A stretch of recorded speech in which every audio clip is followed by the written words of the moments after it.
Novel اداس نسلیں by عبداللہ حسین، باب نمبر 17، چیپٹر نمبر 17۔ نعیم کو گاؤں میں رہتے ہوئے چند مہینے ہو چکے تھے۔ اس نے 2 جوڑی بیل خرید لیے تھے اور اپنے باپ کی، اپنی اور ایاز بیگ کی زمین کو، جو ساری ملا کر 4 جوڑیوں کے لیے کافی تھی، اپنی نگرانی میں مزاروں سے کاشت کروا رہا تھا۔ اس سال کٹائی کے موقع پر اس نے گاؤں سے باہر ایک کمرے کا پکا مکان بنوایا اور اس میں مستقل رہائش اختیار کر لی۔ آبائی مکان میں دونوں عورتیں، بچے اور مویشی رہتے تھے اور نعیم کھانا کھانے کے لیے وہاں جایا کرتا تھا۔ اپنے باپ کے آخری الفاظ وہ کبھی نہ بھولا، کام کام کام۔ یہ اس کی زندگی کا مقولہ تھا اور کام ہی سے وہ زمینوں اور مکانوں کو گرنے سے بچائے ہوئے تھا۔ صبح سے لے کر دوپہر تک وہ کھیتوں میں رہتا، ہر روز بڑھتی ہوئی فصل کی رفتار کو دیکھتا اور مزاروں کو اس کے متعلق ہدایات دیتا۔ حصے پر دی ہوئی زمین کی اسے کوئی فکر نہ تھی۔ زیادہ وقت وہ اس زمین پر صرف کرتا جو خود کاشت تھی، جس کے بیل اور بیج اس کے اپنے اور مزارے اس کے ملازم تھے۔ دوپہر کا کھانا کھا کر وہ تمباکو پیتا اور گھنٹہ بھر آرام کرتا، پھر اٹھ کر کتابوں میں جنسوں کی خرید و فروخت اور قرض اور ادھار کا اگلا پچھلا حساب دیکھتا۔ اس کے بعد مویشیوں کو دیکھنے کے لیے جاتا اور ایک دن چھوڑ کر باقاعدگی سے گھر میں عورتوں کے پاس جا کر بیٹھتا۔ قاعدے کی روح سے ادھر ادھر کی باتیں کرتا، ان کی روزانہ ضروریات اور شکایتیں سنتا، مکان کی مرمت اور مکھن کے ذخیرے کے متعلق پوچھتا اور یہ دیکھ کر خوش ہوتا کہ دونوں عورتیں اب مکمل صلح اور دیانتداری کے ساتھ رہ رہی تھیں۔ شام کے وقت وہ باقاعدگی سے کبھی کبھی پوری فوجی وردی میں پنچایت گھر جاتا، جہاں وہ پھر تمباکو پیتا اور اگر منشی غیر حاضر ہوتا تو پنچایت کی صدارت کرتا اور گاؤں کے روزمرہ کے چوری، اغوا وغیرہ کے مقدمے سنتا۔ اس طرح اب وہ چھوٹے موٹے ذمہ دار کی طرح رہ رہا تھا۔ گاؤں کے باشندوں کی نظر میں اس کی حیثیت مضبوط تر ہوتی جا رہی تھی، لیکن اس دلی اطمینان اور فارغ البالی کی زندگی اور مویشیوں کی ایک بھاری تعداد کے باوجود اس کا مزاج تیز اور تند ہوتا گیا۔ میل جول والے کسانوں کا کہنا تھا کہ یہ خصوصیت اسے اپنے باپ کی طرف سے ورثے میں ملی تھی، لیکن وہ جانتا تھا کہ وہ ہمیشہ سے ایسا نہ تھا۔ اس پر بھی کہ وہ اکثر کسی چھوٹی موٹی بات پر اپنے صحیح ہاتھ کے ایک طاقتور گھونسے کے ساتھ گاؤں کے کسی کمین یا مزارے کی ناک سے خون جاری کر دیا کرتا، جس کی ندامت کو مٹانے کے لیے اسے کٹائی کے موقع پر دل کھول کر ہر ایک کو دینا پڑتا۔ اسی عام عزت افزائی کے باوجود وہ ذاتی تعلقات بڑھانے سے ہچکچاتا تھا اور گاؤں میں مہندر سنگھ کے بعد اب تک کوئی بھی شخص اس کے ساتھ زیادہ نزدیک نہ ہو سکا تھا۔ کبھی کبھی وہ ذمہ داری کے معاملات راول کے سپرد کر کے اپنی فوجی تھیلا اٹھا کر چند دن کے لیے ایاز بیگ کے پاس دلی چلا جایا کرتا تھا۔ خزاں کے موسم میں وہ دلی گیا تو ایاز بیگ نے اسے سنہرے حروف میں چھپا ہوا اعلیٰ درجے کے تبیض کاغذ کا ایک کارڈ دیا۔ یہ سہ رنگی کارڈ روشن محل سے جاری کیا گیا تھا اور چند دن میں ہونے والی پرویز کی شادی کا دعوت نامہ تھا۔ اس پر انگریزی زبان میں اس کا نام اور دعوت کی عبارت لکھی گئی تھی۔ اسی طرح کا دوسرا کارڈ ایاز بیگ کے نام کا میز پر پڑا تھا۔ نعیم نے اسے دیکھا اور ہلکے دل سے میز پر رکھ دیا، لیکن وہ زیادہ دیر اس سے لاپرواہی نہ برت سکا۔ اس نے دوبارہ اٹھایا اور رکھا اور ہاتھ میں الٹ پلٹ کر دیکھا، پھر سلیقے سے تہہ کر اپنے کوٹ کی اندرونی جیب میں رکھ لیا۔ ایاز بیگ نے کھڑکی پر جھک کر سگار پیتے پیتے اس کے تانبے کے رنگ والے چہرے کو زرد اور پھر سرخ ہوتے ہوئے دیکھا۔ چلو گے؟ انہوں نے بظاہر باہر دیکھتے ہوئے پوچھا۔ پتہ نہیں، نعیم نے انگلیاں چٹکاتے ہوئے کہا۔ ایاز بیگ نے سگار کو کھڑکی کے پتھر پر مسلا اور ایسے لہجے میں جس سے نعیم کو کچھ اندازہ نہ ہو سکا کہ وہ کس سے مخاطب ہے، بولے۔ روشن محل کی دعوت ہے، ایسی دعوتیں روز روز کہاں؟ معدے میں بدمزگی محسوس کر کے نعیم نے اگلدان میں تھوکا اور بے چینی سے چھاتی کو ملا۔ بالوں کو ناریل کے تیل سے چکنا کرنے کے بعد نعیم نے انہیں ٹھیک طرح بٹھایا اور داڑھی منڈی۔ رخساروں کو تولیے سے خشک کرتے ہوئے اس نے ذرا مایوسی کے ساتھ دیکھا کہ ٹھوڑی کے نیچے گوشت نمودار ہو رہا تھا اور جبڑوں کے پاس چہرہ فربا ہونا شروع ہو گیا تھا، اور دیہات کے تیز موسموں نے اس کی جلد کو، جو کبھی سفید اور ملائم تھی، کھردرا کر دیا تھا۔ پھر اس نے چرمی تھیلے میں سے پورا فوجی تقریبی لباس نکال کر پہنا، ٹوپی میں مرغابی کا پڑ لگایا، سینے پر جنگی ملازمت کی رنگین رین فیتیاں اور نیچے چمکتی ہوئی دھات کا کراس لٹکایا۔ اسی تھیلے میں سے آخری 3 فرانسیسی سگار نکال کر اوپر کی جیب میں رکھے اور جانے سے پہلے لکڑی کا ہاتھ احتیاط سے جیب میں ڈال کر آستین سے ڈھک دیا۔ روشن محل میں داخل ہوتے وقت کاغذ کی رنگ برنگی جھنڈیاں اور سرخ بجری کے راستے دیکھ کر اسے وہ دن یاد آیا جب وہ پہلی دفعہ یہاں آیا تھا۔ آج بھی پہلی دفعہ آ رہا تھا، پہلی دفعہ وہ ہمیشہ تقریبات پر ہی آتا تھا، یہ سوچ کر وہ دل میں ہنسا۔ ان سارے برسوں کے دوران روشن محل میں ایک گارڈن ہاؤس کے علاوہ کوئی تبدیلی نہ ہوئی تھی۔ باغ کے جنوبی کونے میں اونچے اونچے کیلے کے پودوں میں چھپا ہوا بانس اور لکڑی کا یہ گارڈن ہاؤس ایاز بیگ کے نقشے کے مطابق تیار کیا گیا تھا۔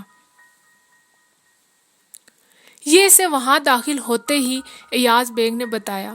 گھاس کے قطعوں پر برآمدوں میں اور باغ کے راستوں پر آج اس پہلی ولی تقریب سے کہیں زیادہ چہل پہل تھی۔ دعوت ولیمہ پر مدعو انسانوں کا ایک ہجوم تھا جو باتوں اور کہکہوں کے شور میں ادھر سے ادھر آ جا رہا تھا۔ بیچ بیچ میں اسے مانوس شکلیں بھی نظر آئیں۔ یہ وہی لڑکے اور لڑکیاں تھے جن کے ساتھ چند برس پیشتر وہ انہی درختوں کے نیچے کھیلا کودا تھا۔ وہ اب جوان ہو چکے تھے۔ انہیں دیکھ کر اسے اپنے جوان ہونے اور ایاز بیگ کے بہت بوڑھا ہو جانے کا خیال آیا۔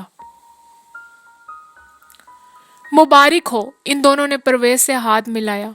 ہیلو، پرویز نے گرم جوشی سے نعیم کے ساتھ مصافحہ کیا اور دیر تک اس کا ہاتھ تھامے اس کی آنکھوں میں پرانی دوستی کو تلاش کر کر محبت سے ہنستا رہا۔ پھر وہ مڑ کر ایاز بیگ سے بولا، معاف کیجیے گا، میری بیوی ابھی ادھر گئی ہے۔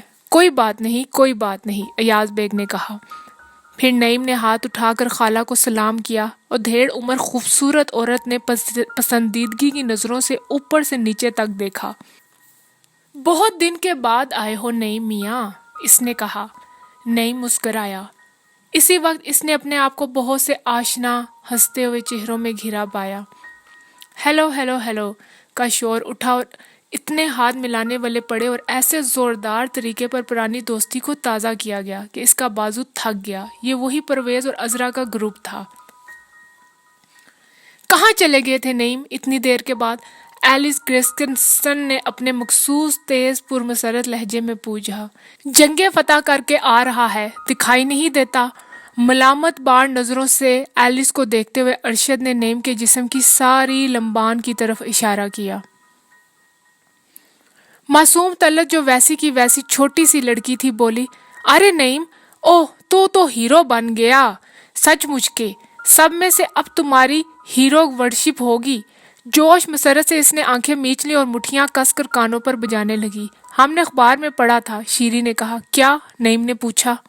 تمہارے کارنامے کے متعلق، اور ایک لمحے کے لیے اس کے ارد گرد خاموشی چھا گئی اور اس نے پشیمان ہو کر موضوع بدل دیا۔ تم ہندوستان میں تیسرے آدمی ہو جسے یہ اعزاز دیا گیا ہے۔ ہاں، وہ آہستہ سے ہنسا۔ ان کی بے ضرورت چشموں پوشی پر اسے صدمہ ہوا۔ ہیلو، عقب سے کسی نے اس کے بازو پر ہاتھ رکھا۔ صاحبزادہ صاحب، نعیم نے مڑ کر مصالحہ کیا۔ ارے میاں، کہاں غائب رہے اتنے برس؟ بڑے میدان مار کے آ رہے ہو، واللہ کیا شاندار سپاہی ہو۔ وحید نے پسندیدگی سے اسے دیکھا۔ تو اب تو بڑے مشہور و معروف آدمی ہو تم۔ نعیم، تم ان سے ملے؟ شیری نے بات کاٹ کر کہا۔ بیگم بلقیس وحید الدین اوف۔ ہاں، میری بیوی سے ملو نعیم۔ آپ انہیں نہیں جانتے ہیں بلقیس بھابی، طلعت نے معصومہ انداز میں کہا۔ آپ انہیں نہیں جانتی؟ ارے واہ!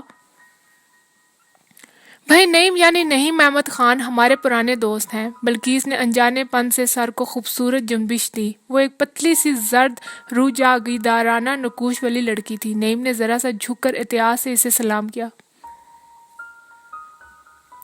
وہ عمدن زیادہ اخلاق برتنے کی کوشش نہ کر رہا تھا۔ اس میں ایک قدرتی رونق آ گئی تھی جو اس کی آنکھوں اور ہونٹوں کی کرختی سے برابر میل کھاتی تھی۔ اس کے ساتھی اس کی شخصیت میں اس تبدیلی کو اشتیاق سے دیکھ رہے تھے۔ وہ اسے گھیرے اس کے چست بے داغ فوجی لباس اور چمکتے ہوئے کراس اور ٹوپی کے پر کو تعریفی نظروں سے دیکھتے ہوئے کہکے لگا رہے تھے۔ درمیان میں وہ اپنے آپ کو سنبھالے سب میں سے سر نکالے کھڑا سنجیدگی اور احتیاط سے ہنستا رہا، اس شخص کی طرح جو بیک وقت مغرور، رنجیدہ اور مسرور ہو۔ جب مہمان زیادہ اکٹھے ہونے لگے تو وہ اسے کمروں کی طرف لے گئے اور چند ایک ادھر ادھر بکھر گئے۔ اندر اس کا اتنے لوگوں سے تعارف کرایا گیا کہ اسے سنگھار پھینکنے کے لیے باہر آنا پڑا۔ موٹے موٹے بیوپاریوں اور جاگیرداروں اور سیاسی لیڈروں نے اسے بے اعتنائی سے دیکھا اور فانوسوں کی روشنی میں صوفوں میں دھنس کر بیٹھے ہوئے باتیں کرتے رہے۔ نوجوان عہدیدار جو پرویز اور وحید کے دوست تھے اسی خوش دلی کے ساتھ اس سے ملے جو ان لوگوں کا خاصہ تھا۔ انگریز عورتوں اور مردوں نے اس کے سینے پر لٹکتے ہوئے کراس کی عزت میں اپنی جگہ کھڑے ہو کر اس کا استقبال کیا اور اپنے نزدیک بیٹھنے کے لیے کہا۔ اس نے کئی جگہ رکنا چاہا لیکن ارشد، شیری اور غیاث اس کے ساتھ ساتھ چمٹے رہے۔ ان خوش دل لوگوں کے لیے نعیم ایک دوسری دنیا کا بے حد دلچسپ باشندہ تھا، جو طبقاتی اختلاف کے باوجود مغرور اور باوقار تھا اور کسی بھی طرح سے ان کے دوستوں کے حلقے میں شامل ہو چکا تھا، اور اس وقت فوجی لباس میں بہت ہی دلکش لگ رہا تھا۔ آخر اس گہما گہمی سے تنگ آ کر وہ ایک جگہ پر بیٹھ گیا۔ یہ ایک ادھیڑ عمر زمیندار تھا جس نے اپنے پاس اسے جگہ دی۔ اس نے دیہاتی رئیسوں کا لباس پہن رکھا تھا۔ آہا نوجوان، تم فوج میں ملازمت کر چکے ہو۔ فوج واقعی تم جیسے نوجوانوں سے بنتی ہے جو ملک فتح کرتی ہے۔ جوانی میں بھی فوج میں بھرتی ہونا چاہتا تھا لیکن میرا وزن کم تھا، شاید میں زمینداری کے لیے ہی موزوں تھا۔ آہا، اس نے نعیم کو چھاتی پر چھوا۔ کیسا عالیشان تمغہ ہے، میں نے دور سے دیکھ کر پہچان لیا تھا کہ تم نے اصل جنگیں لڑی ہیں۔ اصل بات تو یہ ہے بھائی کہ ہی میں سادہ سا آدمی ہوں، لیکن جب تم اندر داخل ہوئے تو میرا دل چاہا کہ تم میرے پاس آ کر بیٹھو۔ تم نے برا تو نہیں مانا؟ اوہ ہرگز نہیں، دراصل میں فوج کا ابتدا سے ہی شیدا ہوں، لیکن میں شاید ذمہ داری کے لیے ہی موزوں تھا۔ ذمہ داری کے لیے ہی موزوں تھا۔ تم کہاں سے آ رہے ہو؟ روشن پور سے۔ آہا، پھر تو تم میزبانوں میں شامل ہو۔ ہی وہ کم پڑھے لکھے خوش باش دیہاتی رئیسوں کی طرح ہنسا اور نعیم کو کندھے پر تھپ تھپا کر بولا، روشن آغا سے میری ملاقات بمبئی میں ہوئی تھی ایک بار بس، مگر کیا وزاداری ہے صاحب، غازی آباد سے مجھے بلا بھیجا۔ آپ کا تعلق کہاں سے ہے؟ نعیم نے پوچھا۔ مختصر سی ذمہ داری ہے بھائی، غازی آباد میں، لیکن میرے باغوں میں اول درجے کا گلاب ہوتا ہے۔ جنگ میں تم نے پھول کہاں دیکھے ہوں گے؟ میرا گاؤں پھولوں کا گاؤں ہے، گلاب کے پھولوں کا گاؤں، تم وہاں ضرور آنا۔ یہ بات تو نہیں، غیر ملکوں میں نے بہت اچھے اچھے پھول دیکھے ہیں۔ ابھی تو میں بیائی کو تیار کر رہا ہوں جب روشن آغا کا سندیش ملا۔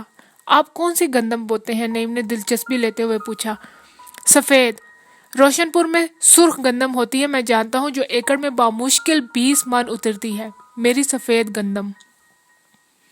وہ اسی طرح کی باتیں کرتے رہے۔ کچھ ہی دیر میں نعیم اس کے باتونی پن سے اکتا کر اور غازی آباد آنے کا وعدہ کر کے اٹھا اور برآمدے میں نکل آیا۔ سگار جلا کر اس نے ادھر ادھر دیکھا۔ پرویز، ارشد وغیرہ غائب ہو چکے تھے اور ادھیڑ عمر کے باوقار اجنبی انسان اس کے ارد گرد چل پھر رہے تھے۔ اگلے برآمدے میں اس کی مٹ بھیڑ روشن آغا سے ہوئی۔ آہا نعیم، وہ مسرت اور تعجب سے بولے۔ نعیم نے جھک کر سلام کیا۔ تم یہاں کیوں نہیں آتے؟ وہ اس کے کندھے پر ہاتھ رکھ کر شفقت سے بولے۔ نیاز بیگ کی موت کا ہمیں بہت رنج ہوا، ہمارا پیغام مل گیا تھا؟ جی ہاں، ہم لوگ ایک ہی نسل کے آدمی تھے، نیاز بیگ اور ایاز بیگ اور ہم سب۔ اب تم لوگوں کو چاہیے کہ ہم سے ملا کرو۔ نئی نسل کچھ اس قدر بے مروت واقعہ ہوئی ہے۔ وہ اداسی سے ہنسے اور گزر گئے۔ کمروں میں سے ابھی تک کئی نظریں اس پر مرکوز تھیں، خصوصاً خواتین اس فوجی لباس اور سیدھے جسم والے آدمی کو دیکھ رہی تھی جس کے چہرے کی پیدائشی خوبصورتی کے ساتھ نقوش کی خالص مردانہ کرختگی اور بھاری پن نے مل کر اس میں بلا کی کشش پیدا کر دی تھی۔ جو سر اٹھائے ایک ہاتھ جیب میں ڈالے ڈالے برآمدوں میں گھومتا پھر رہا تھا۔ پھر کھانا شروع ہونے کی خبر نامعلوم طریق پر چاروں طرف پھیل گئی اور مہمانوں کا ہجوم باہر کی طرف جہاں کھانے کی میزیں لگی تھی نکلنے لگا۔ پام کے ایک بڑے گملے پر پیر رکھے سگار پیتے پیتے اس نے اپنی قطعی بے وجہ ذو درنجی کو محسوس کیا۔ وہ سب ایک ایک کر کے اس کے پاس سے گزرتے گئے۔ برآمدے کے اخیر پر اوپر کی منزل کو جاتے ہوئے لکڑی کے زینے پر سے اترتی ہوئی عذرا کا سامان خالہ سے ہوا۔ بی بی آپ کہاں غائب ہوگی تھی؟ سارے مہمان تو آ چکے، خالہ نے کہا۔ عذرا لکڑی کے جنگلے پر ہاتھ رکھے بے دھیانے سے کھڑی رہی۔ نیچے برآمدے میں نعیم ان کی طرف پشت کیے کھڑا تھا۔ خالہ آپ اس سے ملی؟ نعیم ہاں، وہ اسی طرح دلکش اور خلیق ہے۔ خالہ نے سہم کر بات شروع کی۔ لیکن اوہ، میں بیان نہیں کر سکتی۔ جیسے دسمبر میں پتھر کی دیوار، اس کا ایک بازو ضائع ہو گیا ہے۔ اس کی آنکھوں میں سرد مہری ہے موت۔ وہ کپ کپا کر زینہ چڑھنے لگی۔ نعیم باہر جانے کے لیے مڑا۔ اسی وقت عذرا جیسے ہوا پر چلتی ہوئی اس کے سامنے آ کر رک گئی۔ چند سیکنڈ تک دونوں ششد کھڑے ایک دوسرے کو دیکھتے رہے۔ اس نے ہندوستانی شادیوں کا زرد تار لباس پہن رکھا تھا اور بے حد زرد نظر آ رہی تھی۔ پھر نعیم نے سنبھل کر سگار کی راکھ جھٹکی اور اسی سرد لا تعلق لہجے میں بولا، عذرا بیگم کیسی طبیعت ہے؟ میں کھانے پر جا رہا تھا۔ اچھا چلیے، عذرا نے اس کی نظروں سے بچنے کے لیے دور ہجوم کے ایک حصے پر دیکھتے ہوئے بے خیالی سے کہا، لیکن کوشش کے باوجود اس کے قدم نہ اٹھ سکے۔ نعیم بد اخلاقی سے گملے پر پیر رکھے کھڑا رہا۔ باہر کھانا کھاتے ہوئے لاتعداد مہمانوں کا شور آہستہ آہستہ اٹھ رہا تھا اور وہ دونوں وہاں خاموش کھڑے اس ملاقات کے بے ڈھنگے پن کو اور ایک دوسرے کے وجود کو شدت اور بے چینی کے ساتھ محسوس کر رہے تھے۔ غیر محسوس طریقے پر نعیم نے فیصلہ کیا کہ اب بات کرنے کی قطعی ضرورت نہیں ہے۔ آخر عذرا نے اس تکلیف دہ خاموشی کو توڑا۔ بہت دنوں کے بعد آپ سے ملاقات ہوئی۔ میں کام میں لگا رہا، نعیم نے ایک مصروف آدمی کے مختصر لہجے میں کہا اور عذرا کے وجود کی نفی کرنے کو سگار کا دھواں اس کے منہ پر چھوڑا۔ لیکن ایک دوسرے کی موجودگی کا احساس شدت اختیار کر گیا اور وہ ایک بار پھر برتنوں کے ٹکرانے اور انسانی آوازوں کے ملے جلے شور کے نیچے خاموش ہو کر ادھر ادھر دیکھنے لگے۔ برآمدے کے بیرونی شور اور اندرونی سناٹے کو انہوں نے ایک ساتھ محسوس کیا۔ بے چین لمحے ایک ایک کر ان کے سروں پر ٹپکتے رہے، ٹپ ٹپ ٹپ، حتیٰ کہ انہوں نے محسوس کیا کہ ان کی ملاقات اور یہ گفتگو انتہائی مضحکہ خیز اور بے مصرف ہے۔ اب جنگ میں گئے تھے، عذرا نے سرسری طور پر کہنا چاہا مگر اس کی آواز گھٹ کر رہ گئی۔ اچانک نعیم کا زخمی احساس انتہا پر پہنچ گیا۔ تیز تیز سانسوں کے ساتھ اس کی چھاتی اٹھنے اور بیٹھنے لگی اور وہ رک رک کر بولا، ہاں مجھے حکومت کی ملازمت مل گئی تھی، باوجود تمہارے باوجود۔ ایک جھٹکے سے عذرا نے اس کی طرف دیکھا، شدید رنج سے اس کے ہونٹ اور گال کانپ اٹھے۔ نعیم تم مغرور ہو، اس نے کہا۔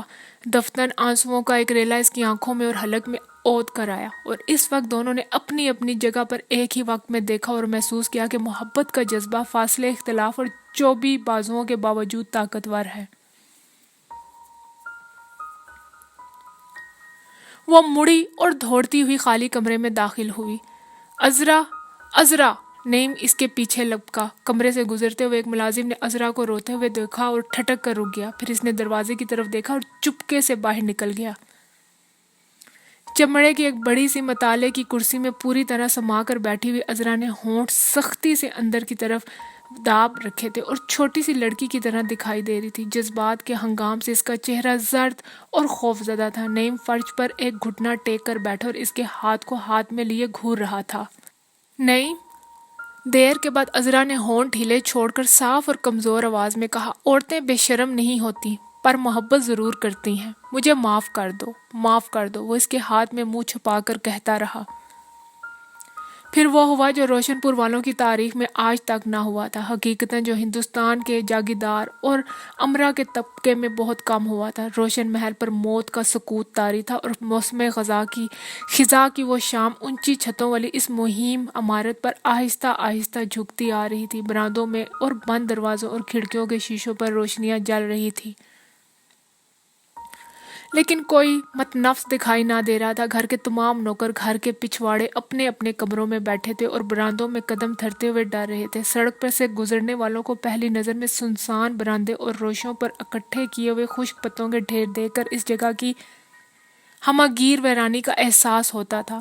اوپر کی منزل میں سرخ شیشوں والے بڑے دریچے پر یوکلپٹس کے پتے سایہ کیے ہوئے تھے۔ ان کے پیچھے عذرا کے کمرے میں خالہ پلنگ کے کونے پر بیٹھی تھی۔ پلنگ پر عذرا گھٹنوں اور کونیوں کے بل اوندھی لیٹی تھی۔ کمرے کی فضا پر دھماکے سے پھٹنے والی خاموشی طاری تھی۔ آہ! خالہ نے ہاتھ اٹھا کر ہوا میں پھیلائے اور پھر گرد میں رکھ لیے۔ کس قدر خوفناک! آج تک ایسا نہیں ہوا، کبھی نہیں، تم سوچ نہیں سکتی۔ کچھ دیر تک وہ عذرا کی بے حرکت پشت کو دیکھتی رہی، پھر سر کو دونوں ہاتھوں میں پکڑ کر آہستہ آہستہ دبانے لگی۔ عذرا اٹھ کر آتش دان تک گئی اور کمرے کی طرف پشت کیے دیر تک کھڑی رہی۔ کیا نہیں ہوا؟ اس نے بظاہر کانس پر تھرے دھات کے مجسمے سے پوچھا۔ کہ روشن پور والوں کی لڑکیاں نچلے طبقے میں شادی کریں، خالہ نے سر چھوڑ کر کہا۔ عذرا کلدار گڑیا کی طرح مڑی، بجلی کی روشنی میں اس کے دبلے چوبی چہرے میں سے پلاہٹ پھوٹ رہی تھی اور اس کی آنکھیں خشک اور پھیلی ہوئی تھی۔ نچلا طبقہ کیا ہے؟ اس نے ایک ساتھ سختی اور بیچارگی سے کہا۔ کیا وہ کمین ہے؟ کیا وہ ہماری زمین میں کاشت کرتا ہے؟ اس کے پاس اپنے مویشی نہیں ہیں اور گھوڑے اور مکان؟ ان چیزوں کی کوئی وقت نہیں، ان کے باوجود وہ بے حیثیت ہے۔ اس کا باپ ایک معمولی کسان تھا۔ خالہ نے اس عورت کے پرعزم اور جسارت امیز لہجے میں بات کی جو خود بحیثیت طبقے میں چور دروازوں سے داخل ہوئی تھی اور اپنی زندگی سے بیک وقت زیادہ خوفزدہ اور مطمئن ہو۔ اس کے پاس تمہارے لیے کچھ نہیں ہے، تم نادان ہو، اسے ایک کسان عورت کی ضرورت ہے۔ وہ کسان نہیں ہے، عذرا نے اسی پرعزم اور بیچارگی سے کہا۔ وہ پڑھا لکھا ہے، وہ یہاں پر بھی رہ سکتا ہے۔ اور اس نے دھات کے مجسمے کو مضبوطی سے پکڑ لیا اور اس کی بے جان آنکھوں میں دیکھ کر بولی۔ کیا وہ بہادر نہیں ہے؟ اوہ! خالہ دکھ سے ہنسی۔ ہاں، وہ بہادر ہے اور مغرور اور پرکشش بھی، لیکن وہ ناکارہ ہو چکا ہے۔ وہ عذرا نے دہل کر اسے دیکھا اور پہلی بار اس کی آنکھوں میں خالہ کے لیے خوف اور نفرت کا جذبہ پیدا ہوا۔ بوڑھی عورت نے اسے دیکھا اور اپنی بات ختم کرنے کا عزم کھو دیا۔ کمزور آواز میں وہ بولی۔ اور روشن آگا انہیں صدمہ پہنچاؤ گی تم کیا؟ عذرا جس نے چند لمحے پہلے سفید ہونٹ اور دانتوں میں دبا کر اپنے آپ کو رونے سے روکا تھا، یک لخت پریشان ہو گئی اور اس نے ٹھٹک کر دوسرے کمرے میں کھلنے والے دروازے کی طرف دیکھا اور بھاگتی ہوئی آ کر پلنگ پر گر پڑی۔ بابا! نہیں، بابا، وہ مجھے نہیں روکیں گے، نہیں! خشک آنکھوں کو ہاتھ سے ڈھانپ کر اس نے دہرایا۔ خالہ دل میں رحم اور محبت اور مستقبل کا خول لیے خاموش بیٹھی رہی، پھر اس نے آہستہ سے عذرا کی پشت پر ہاتھ رکھا۔ اٹھو بی بی، کھانا کھاؤ۔ نہیں، عذرا نے دہرایا۔ بابا سے کہہ دو میں انہیں صدمہ نہ پہنچاؤں گی، لیکن نہیں۔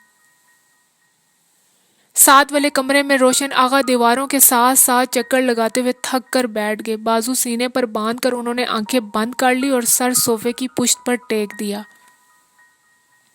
ان کا چہرہ بہت بوڑھا نظر آ رہا تھا۔ پرویز کونے کے سٹول پر سے اٹھا اور اپنا سیاہ ہیٹ اٹھا کر چپکے سے باہر نکل گیا۔ باغ کی طرف کھلنے والے دریچے کے آگے صوفے پر اس کی ماں اور بیوی اور رشتے کی بہن شیری خاموش بیٹھی دہشت سے روشن آغا کو دیکھتی رہی۔ دروازے کے رستے عذرا کی ہولے ہولے سے سکنے کی آواز آ رہی تھی اور باہر باغ کے نیم تاریک سنسان راستوں پر خزاں کی ہوا میں خشک پتے کھڑکھڑا رہے تھے۔ اس کے بعد اس سلسلے میں جو کچھ ہوا، اس کا ذکر اس کہانی کے احاطے سے باہر ہے۔ مختصر یہ کہ جاڑوں میں نعیم اور عذرا کی شادی ہو گئی۔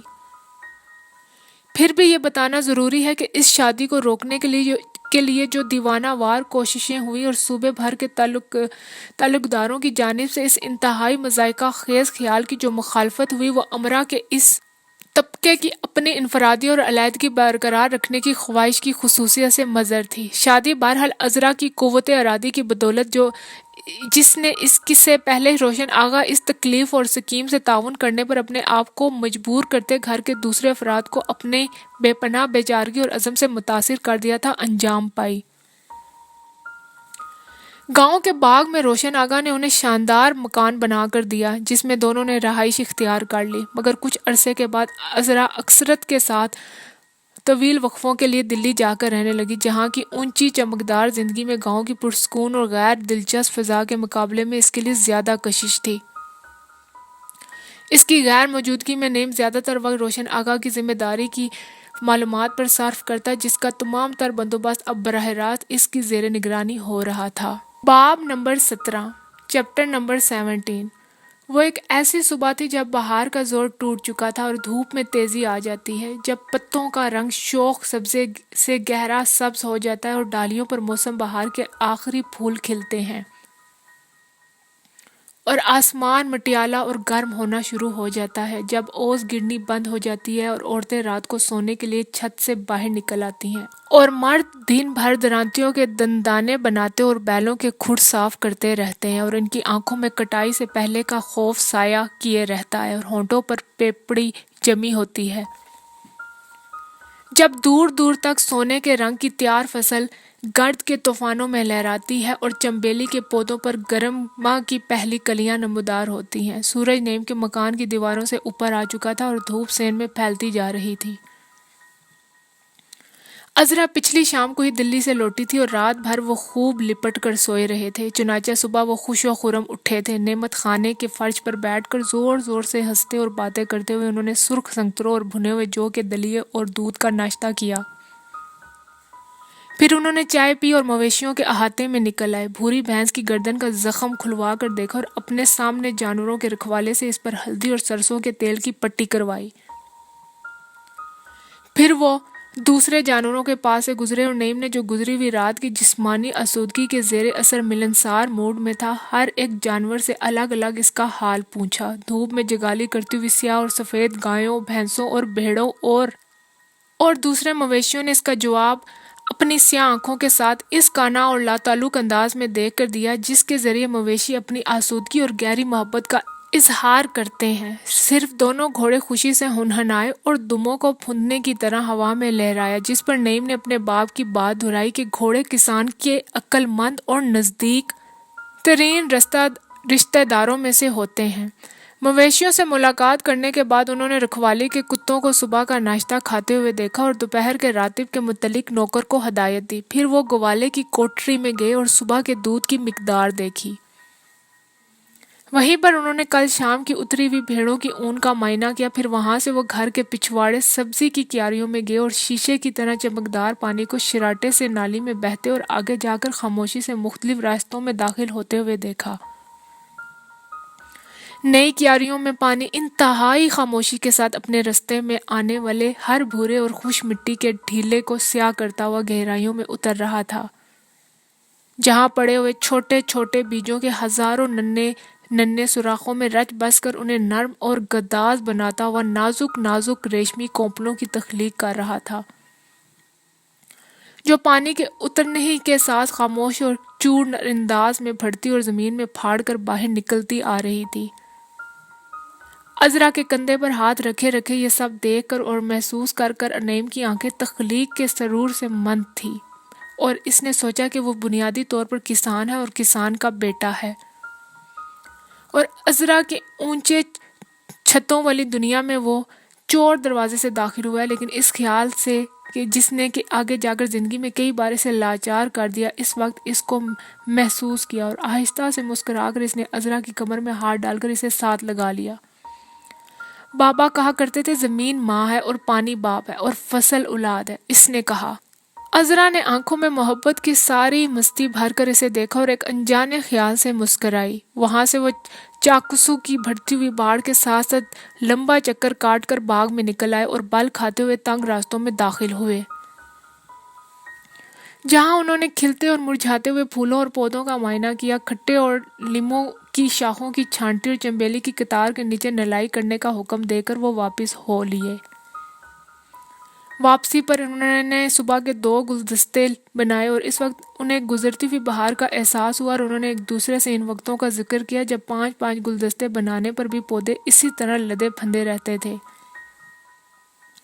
نعیم نے گرے ہوئے بے شمار خشک پتوں اور پھولوں کو زمین میں دبا دینے اور اسی طرح عمدہ کھاد تیار کرنے کی تجویز پیش کی، جسے عذرا نے یہ کہہ کر مسترد کر دیا کہ وہاں نمی اور سائے میں پڑے پڑے وہ خود بخود گل سڑ جائیں گے اور نالائی پر زمین میں رل مل جائیں گے۔ نعیم اپنی بیوی کی اس احمقانہ دلیل پر دل میں ہنسا، پھر وہ اپنے مخصوص پیپل کے درخت کے نیچے پہنچے اور ڈالیوں میں سے چھن کر آتی ہوئی دھوپ میں ناڑ کے منڈوں پر بیٹھ گئے۔ عذرا اون کے گولے سنبھال کر اس کے موزے بننے لگی اور نعیم نے مونڈے پر کھسک کر ٹانگیں پھیلا دی، لیکن اس سے پہلے کہ وہ صبح کا پہلا سگریٹ سلگاتا کچھ یاد آنے پر اٹھا اور اندر سے جا کر لکڑی کی ایک تختی اٹھا لایا۔ کئی روز سے یہ زیر بحث تھا کہ اس پر کیا لکھ کر پھاٹک پر لٹکایا جائے۔ ہر روز کسی بھی فیصلے تک نہ پہنچنے کے باعث اسے ملتوی کر دینا پڑتا۔ آج اس نے یہ کام ختم کرنے کا فیصلہ کیا۔ اس نے تختی منڈھوں کے درمیان لا کر رکھی تو عذرا نے مسکرا کر سلائیاں ایک طرف رکھی اور جھک کر بیٹھ گئی۔ بڑی دیر تک وہ دونوں پچھلے دنوں کی تجویزوں پر غور کرتے رہے۔ نعیم اور عذرا، روشن محل، مے فلاور، ایک بہت بھلا ہوا نام نعیم نے پیش کیا، اور اسی طرح کے کئی اور نام، لیکن اس سارے مباحثے کا کوئی بھی مطلب نہ نکلا، اور جب ایک نام اور ہر ایک سطر کسی نہ کسی وجہ کی بنا پر کسی نہ کسی طرف سے مسترد کر دی گئی تو انہوں نے ہار کر اس کا فیصلہ مویشیوں کے رکھوالے پر چھوڑ دیا۔ جو کسی کام سے ادھر سے گزر رہا تھا، بوڑھے رکھوالے نے ان کے اسرار پر کسانوں کے انداز میں شرماتے ہوئے ایک سادہ سی سطر پیش کی جو دفتن ان دونوں کو بے حد بھاگی اور وہ اس پر متفق ہو گئے۔ اسی وقت نعیم نے سیاہ روغن کے ساتھ تختی پر لکھا، یہاں نعیم اور اس کی بیوی رہتے ہیں، اور سوکھنے کے لیے دھوپ میں رکھ دیا۔ پھر اس نے سگریٹ سلگایا اور مسرت اور سکون کے ساتھ صبح کی دھوپ کو ٹانگوں پر پھیلتے ہوئے محسوس کیا۔ موزے بنتے ہوئے عذرا بار بار اس کی طرف دیکھنے لگی۔ وہ کوئی بات کرنا چاہ رہی تھی۔ نعیم اونگ رہا تھا، اس کا بھاری جسم مونڈے پر پھیلا اور سر چھاتی پر جھکا ہوا تھا۔ دھوپ اس کی ٹھوڑی تک پہنچ چکی تھی اور ایک کان اور ایک گال تپش سے لال ہو رہا تھا۔ اوپر کے ہونٹ پر پسینے کے ننھے ننھے قطرے چمک رہے تھے۔ اس کا سگریٹ پیپل کے ایک زرد پتر پر گرا تھا اور سگریٹ اور پتا دونوں راکھ بن چکے تھے اور ان پر مکڑی کا ایک باریک تار چمک رہا تھا۔ مونڈھے کی پشت پر ایک ننھی سی سب گز رنگ کی چڑیا بیٹھی تھی جو کبھی کبھی پھدک کر اس کے کندھے پر آ بیٹھتی، لیکن اس کی غنودگی میں جو دھوپ کی آرام دہ حرارت، تازہ ہوا، قوت بخش کھانے اور جسمانی آسودگی کا نتیجہ تھی، چڑیا کی مداخلت سے کوئی فرق نہ آیا۔ قریب سے بہتی ہوئی نالی میں سطح آب پر دھوپ کی چنگاریاں برس رہی تھی۔ آخر اس کی گہری نیند سے بے چین ہو کر عذرا نے اون کے گولے اور سلائیاں منڈے پر رکھی اور اٹھ کھڑی ہوئی۔ جھڑے ہوئے پتوں پر اس کے چلنے کی آواز سے نعیم کی آنکھ کھل گئی۔ اوہ، میں سو گیا تھا، وہ ہنسا۔ دھوپ آ گئی تھی، عذرا نے سرسری طور پر کہا، پھر وہ بے چینی سے مڑ کر باغ میں داخل ہوگی۔ دیر تک وہ خنک سایہ دار رستوں پر گھومتے رہے۔ دھوپ میں سے اٹھنے کے بعد درختوں کا سایہ انہیں آرام دہ اور بھلا محسوس ہوا۔ دوپہر سے پہلے کا آسمان روشن اور چمکدار تھا اور فضا بے حد خاموش اور شانت۔ راستوں کے ساتھ ساتھ پانی کی نالیاں اپنے مخصوص دھیمے شور کے ساتھ بہہ رہی تھی اور درختوں کی چوٹیوں پر اڑتی ہوئی سبز چڑیوں کے پر دھوپ میں چمک رہے تھے۔ ہریالی اور سکون کے اس لمحے میں اگر کسی جاندار کے دل میں بے چینی تھی تو وہ عذرا تھی۔ لکڑی کے پھاٹک پر جھک کر وہ بولی، جلیانوالہ باغ کا واقعہ سنا؟ ہاں، نعیم نے کہا، مگر مجھے تفصیلات معلوم نہیں ہوئی۔ بہت آدمی مرے؟ 1000 کے قریب موتیں بتلاتے ہیں۔ ابھی تو مارشل لا لگا ہے، مکمل بلیک آؤٹ۔ پنجاب میں ہر طرف سے داخلہ بند ہے۔ وہ لکڑی کے جنگلے پر جھکی رہی۔ نعیم سامنے فصلوں میں سے گزرتی ہوئی ایک جوان کسان عورت کو دیکھ رہا تھا۔ عورت نے سر پر مٹی کا دونا اور روٹیوں کی چنگیر اٹھا رکھی تھی اور پکی ہوئی فصل میں سے گزرتے ہوئے اس کا سر اور کندھے نظر آ رہے تھے۔ ایک کوا بڑی آہستگی سے چنگیر پر آ کر بیٹھا اور روٹیوں پر چونچ مارنے لگا۔ نعیم مسکرا کر اس وقت تک کوے اور عورت کو دیکھتا رہا جب تک وہ نظر سے غائب نہ ہو گئے۔ شاید خلافت کے سلسلے میں ہوا ہے۔ پھر اس نے کہا، خلافت اور رولٹ ایکٹ؟ ہاں، تم نے تو اب اخبار پڑھنا بھی چھوڑ دیا، تمہیں رولٹ ایکٹ کا بھی پتہ نہیں۔ عذرا نے جھلا کر بات ختم کر دی۔ نعیم ناک کو چھو کر شرمندگی سے ہنسا۔ Rowlatt act? دراصل میں مصروفیت کی بات نہیں، تم یوں ہی لا تعلق ہوتے جا رہے ہو، عذرا نے تیزی سے کہا اور چل پڑی۔ دونوں آگے پیچھے چلتے ہوئے آ کر مونڈوں پر بیٹھ گئے۔ عذرا نے موزے بننے والی سلائیاں اٹھائی اور موزے بننے لگی اور نعیم نے سگریٹ سلگایا، لیکن جلد ہی عذرا سلائیوں پر الٹے سیدھے ہاتھ مارنے لگی اور اس کی ذہنی کشمکش اوپر آ گئی۔ اس نے جلد کئی بار نعیم کی طرف دیکھا، آخر دونوں ہاتھ گود میں رکھ دیے۔ تم جنگ پر سے لوٹ کر 2 سال تک کیا کرتے رہے؟ اس نے پوچھا۔ میں کانگریس کی طرف سے کام کرتا رہا۔ پھر وہ سلائیوں پر جھک گئی۔ کیوں؟ نعیم نے پوچھا۔ مجھے علم ہے۔ پھر اب کیوں نہیں جاتے؟ نعیم نے تعجب سے اسے دیکھا۔ غنودگی جو ابھی تک اس پر چھائی ہوئی تھی دفتن غائب ہوئی۔ پگلی ہو کیا؟ تمہیں چھوڑ کر میں کہاں جاؤں؟ عذرا نے سر اٹھا کر اپنی بھوری مضطرب آنکھوں سے نعیم کو دیکھا۔ کیوں؟ کیا ہندوستان آزاد ہو گیا؟ نیم کے دل میں ایک بہت پرانے خوف نے سر اٹھایا اور وہ اٹھ کھڑا ہوا۔ امن اور سکھ کی اس گھڑی میں ایک فرد واحد کے اضطراب اور بے چینی نے متعدی بیماری کی طرح ہر شے کو گرفت میں لے لیا تھا۔ نعیم نے پیپل کے تنے پر ہاتھ رکھ کر نالی میں تھوکا۔ اس کے سینے میں ایک بھاری بے نام سی خلش ابھر رہی تھی۔ عذرا اس کے پاس آ کر کھڑی ہوئی۔ نعیم، اس نے آنکھیں اٹھا کر کہا، اور نعیم نے دیکھا کہ ان میں اس عورت کی ہزار عورتوں کی بھرپور قوت یکجا تھی۔ انتہا کوشش سے وہ ذرا سا مسکرایا۔ چلو چلیں، عذرا بولی۔ کہاں؟ امرتسر۔ دونوں ہیں نعیم؟ عذرا، یہ زندگی آسان نہیں، تم نہیں جانتی، لیکن اتنی دلچسپ ہے۔ اس بار میں دلی گئی تو ڈیسائی سسٹرز نے بدیشی مال کی دکانوں پر پیکٹنگ کی تھی۔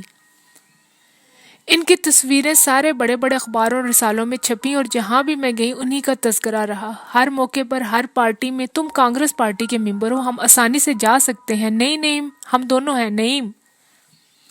اس نے لجاجت سے دونوں ہاتھ اس کے بازو پر رکھے۔ میں اس جگہ سے اکتا گئی ہوں۔ نعیم نے اس کے کندھوں کے گرد بازو لپیٹ کر اپنی طرف کھینچا اور مسکرا کر بولا، اچھا۔ راستوں کے ساتھ ساتھ نالیوں میں بہتا ہوا پانی خاموش فضا میں اپنی مدھم موسیقی بکھیرتا رہا، اور اس کے اوپر اسی خاموشی سے انسانی خواہشات کی آفت نے نعیم اور عذرا کو اپنی گرفت میں لے لیا۔ وہ خوشی خوشی جا کر مونڈھوں پر بیٹھ گئے۔ ذہنی اور اعصابی آسودگی کے اس وقت میں نعیم نے اپنی بیوی کی بات کو لاپرواہی سے سنا اور ٹال دیا، لیکن آنے والے دنوں میں عذرا کے حواس پر اس طاقتور خواہش کا جادو سوار رہا، اور ہر کام اور ہر بات اس نے بے خیالی اور بے دلی سے کی، سوائے اس ایک بات کے کہ یہاں تک کہ آہستہ آہستہ نعیم پر بھی اس کا رنگ چڑھنے لگا۔ وہ اس انکوائری کمیٹی میں شامل کر لیا گیا جو انڈین نیشنل کانگریس نے غیر سرکاری طور پر امرتسر فائرنگ کی تفتیش کے لیے مقرر کی تھی، اور مارشل لا کی پابندیاں ہٹتے ہی وہ امرتسر پہنچے۔ باب نمبر 19، چیپٹر نمبر 19۔ یہ وہ جگہ ہے، کبڑے بڈھے نے ہاتھ سے اشارہ کر کے انہیں بتایا۔ یہ وہی جگہ تھی جہاں انہوں نے سارا دن بسر کیا تھا، اور اس سے پہلے کئی ایسے دن گزارے تھے۔ ایک کھلی سی جگہ کے گردا گرد 4 فٹ اونچی چار دیواری بنی ہوئی تھی۔ ایک کونے میں کنواں کھدا تھا۔ یہ جگہ 3 اطراف سے اونچے سہ منزلہ مکانات میں گھری ہوئی تھی۔ ایک طرف سے راستہ باہر کو نکلتا تھا۔ یہ جگہ جو جلیانوالہ باغ کہلاتی تھی، باغ سے زیادہ مویشی باندھنے کا باڑہ معلوم ہوتی تھی۔ یہاں پر انہوں نے پچھلے چند روز فائرنگ کے سلسلے میں اخباری نمائندوں، سیاسی ورکروں، تاجروں اور وکیلوں کے بیانات قلم بند کرنے میں صرف کیے تھے، لیکن آج اتفاق سے راستے میں انہیں یہ بوڑھا مچھلی فروش مل گیا تھا جو باتیں کرنے کے شوق میں اس وقت انہیں وہاں لے آیا تھا جبکہ ان کے پاس کاغذ اور پینسل ختم ہو چکے تھے۔ وہ ٹھگنے جسم اور چھوٹے چھوٹے ہاتھ پاؤں والا کبڑا بڈھا تھا جس کی کمر کے خم کے بارے میں کچھ نہیں کہا جا سکتا تھا کہ پیدائشی تھا یا بڑھاپے کی وجہ سے نمودار ہوا تھا۔ اس کا لباس خستہ حالت میں تھا اور جسم سے مچھلی کی بو آ رہی تھی۔ اس کا چہرہ اور داڑھی کے بال بھی گندے تھے، لیکن اس کی آنکھوں میں بلا کی توانائی اور معصومیت تھی۔ وہ ان لوگوں میں سے تھا جو اکیلے پیدا ہوتے ہیں اور اکیلے ہی مر جاتے ہیں، مگر جنہیں اپنی سادگی اور خوش دلی کی بنا پر لوگوں کے ساتھ گھلنے ملنے اور باتیں کرنے کے کافی مواقع میسر آتے ہیں۔ ان کے دیکھتے دیکھتے وہ نوجوانوں کی طرح اچک کر دیوار پر چڑھا اور دونوں پاؤں جوڑ کر آرام سے بیٹھ گیا۔ یہ وہ جگہ ہے میرے بچوں، اس نے اسی انداز میں ہاتھ پھیلا کر دہرایا۔ ڈھلتی ہوئی زرد دھوپ میں سائے لمبے ہوتے جا رہے تھے، لیکن جلیانوالہ باغ پر مکمل ویرانی تھی۔ صرف 2 گورے سپاہی کمر سے ریوالور لٹکائے اندر گھوم رہے تھے۔ دیوار پر چڑھ کر بیٹھے ہوئے اس قدیم سالہ خردہ بڈھے کو اس کے ساتھیوں نے اشتیاق سے دیکھا، اور انہیں محسوس ہوا کہ وہ ایک اجاڑ اور خشک سمندر کے کنارے پر کھڑے ہیں اور تہ میں ڈوبنے والے شکستہ جہاز اور کشتیاں ننگی ہو گئی ہیں۔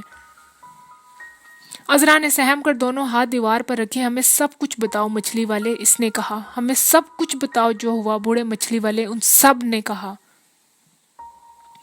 میں تو مچھلی بیچتا ہوں بچوں، شروع سے، جب میں پیدا ہوا نہیں بلکہ جب سے میں نے ہوش سنبھالا، کیونکہ جب میں پیدا ہوا اس وقت تو میرا باپ مچھلی بیچتا تھا اور میری ماں انہیں نمک لگایا کرتی تھی تاکہ وہ تازہ رہیں اور ان میں سرانٹھ پیدا نہ ہو۔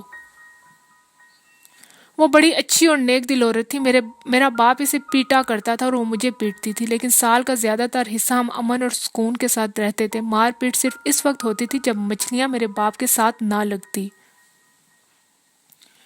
مجھے یاد ہے کہ گرمیوں کا موسم جنگ اور مصیبت کا زمانہ ہوتا، جبکہ دریا میں سیلاب آ جاتا اور مچھلیاں گدلے پانی میں بہت نیچے چلی جاتی اور جال کے پھندے میں نہ آتی۔ پھر میرا باپ سخت خفا ہو جاتا، دریا میں وہ مچھلیوں کو کوستا اور جال کو اور کشتی کو اور سورج کی تپش کو کوستا اور برابر غصے سے میرے جانب دیکھتا اور مجھے ٹھونکنے کے بہانے تلاش کرتا، لیکن میں ہمیشہ اس کے پنجے سے بچ نکلتا، کیونکہ میں اس کی طرف پیٹ کیے چپو چلاتا جاتا اور اس کے کوسنے سے ایک کان سے سن کر دوسرے کان سے اڑا دیتا، اور جب کنارہ آ جاتا تو پوری سے دھوڑتا اور جلد ہی اس کی زد سے باہر ہو جاتا۔ پھر میں تمام دن گھر کا رخ نہ کرتا، کیونکہ مجھے علم ہوتا کہ وہاں افراتفری کا عالم ہوگا۔ میں مچھیروں کی جھونپڑیوں سے پرے پرے گندے پانی کے گھڑوں پر مارا مارا پھرتا اور چھوٹی چھوٹی مچھلیاں پکڑ کر چباتا رہتا۔ سیلاب کے دنوں میں ہمیشہ نمک کی ڈلی جیب میں رکھتا، کیونکہ کچی مچھلیاں نمک کے بغیر آسانی سے نہیں کھائی جا سکتی۔ پہل کچھ وقت ہوئی، پھر بعد میں عادت ہوگی اور میں مزے لے لے کر انہیں کھانے لگا۔ وہ میرے جسم میں بے انتہا گرمی اور خون پیدا کرتی۔ پھر شام ہونے پر میں گھر جاتا اور دروازے کے باہر اندھیرے میں کھڑے ہو کر دیکھتا۔ ماں کی سوجی سوجی آنکھیں دیکھ کر مجھے علم ہو جاتا کہ اس کی ٹھکائی ہوئی ہے۔ جب میں باہر کھڑا کھڑا نیند کے ہچکولے کھانے لگتا تو اپنے کتے کے پلے کو زمین پر دے مارتا، جس پر وہ چیخنے لگتا، اور میری ماں کو میری آمد کا پتہ چل جاتا، لیکن وہ کافی ہوشیار عورت تھی، اس لیے وہ بہانے بازی سے کام لے کر پیار بھری آواز میں مجھے پاس بلاتی اور کوئی کام کرنے کو کہتی۔ مثلاً یہ کہ کتا سویرے سے بھوکا ہے، اس کے لیے مچھلی لے جو۔ جب میں اندر داخل ہوتا وہ دروازے کی اوٹ میں سے نکل کر مجھے پکڑ لیتی اور میرے کان مروڑتی اور آنکھیں نکال کر مجھ پر چیختی اور مجھے آوارہ گرد، کامچور اور بدبخت کے ناموں سے پکارتی۔ یہ تقریباً وہی نام تھے جن سے میرا باپ ٹھونکتے وقت اسے مخاطب کیا کرتا تھا۔ پھر وہ میرے منہ پر زور زور سے تماچے مارتی۔ پہلے میں سچ مچ رو دیا کرتا تھا، لیکن بعد میں جب میں عادی ہو گیا تو جھوٹ موٹ شور مچا مچا کر آسمان سر پر اٹھا لیتا۔ اور پھر میرا باپ نیند سے اٹھ کر ہم دونوں کو گالیاں دیتا۔ وہ چند ہفتے سخت آفت اور بد امنی کے ہوتے۔ ایک بار جب سیلاب بہت عرصے تک جاری رہا اور مفلسی کے مارے ہمارا برا حال ہو گیا اور ہمارے سارے کتے فاقے سے مر گئے، تو میرا باپ بے حد چڑچڑا ہو گیا اور بہانہ تلاش کرنے کی تکلیف کیے بغیر مجھے پیٹنے لگا۔ تب مجھے ایک تجویز سوجی۔ ایک روز حسب معمول جب کوئی مچھلی ہمارے ہاتھ نہ لگی تو میرے باپ نے خالی جال کشتی میں دے مارا اور ساری دنیا کو کوستے ہوئے میرے سر پر کھڑا ہو کر مجھے ٹھونکنے کی تیاری کرنے لگا۔ میں نے چپو سر سے اوپر اٹھا کر اپنا بچاؤ کیا اور کہا، ٹھہرو بابا، میری بات تو سنو۔ اس نے ہاتھ روک لیا اور خفگی سے چھینکیں مارتا اور کھنکارتا اور مجھے گھورنے لگا۔ میں نے کہا، دیکھو، اگر تم مجھے مارو گے تو میں کشتی نہیں چلاؤں گا، میں خود کشتی چلا لوں گا۔ اس نے سڑیل مزاجوں کی طرح جواب دیا، اور مچھلیاں کون پکڑے گا؟ میں نے ہلا جوئی کی۔ مچھلیاں؟ اس نے داڑھی میں انگلیاں ڈال کر سوچا، پھر کوسنے دے کر کہنے لگا، مچھلیاں ملتی کہاں ہیں؟ میں نے فوراً کہا، جب سیلاب کم ہوگا پھر کون پکڑے گا؟ وہ اسی طرح داڑھی میں انگلیاں ڈالے سوچتا رہا، پھر خاموشی سے جا کر جال پر بیٹھ گیا۔ میری یہ بات اس کو اچھی طرح سے سمجھ میں آ گئی، کیونکہ اس کے بعد اس نے کبھی بھی مجھ پر ہاتھ نہ اٹھایا۔ لیکن بد امنی کا زمانہ زیادہ دیر تک نہیں رہتا، کیونکہ جاڑوں کی آمد کے ساتھ ساتھ پہاڑوں پر برف پگھلنی بند ہو جاتی ہے اور دریا کا پانی صاف ہو جاتا ہے اور مچھلیاں اوپر آ جاتی۔ اور ایک بار پھر ہمارے پاس سینکڑوں کی تعداد میں مچھلیاں جمع ہو جاتی، جنہیں میری ماں نمک لگا کر خشک کرتی اور بوریوں میں بھر دیتی، اور ہم چند نئے کتے پال لیتے اور میرا باپ خوش مزاج ہو جاتا اور ہم تمام جاڑے خزاں اور بہار کے موسم مکمل صلح کے ساتھ شریف اور امیر لوگوں کی طرح بسر کرتے۔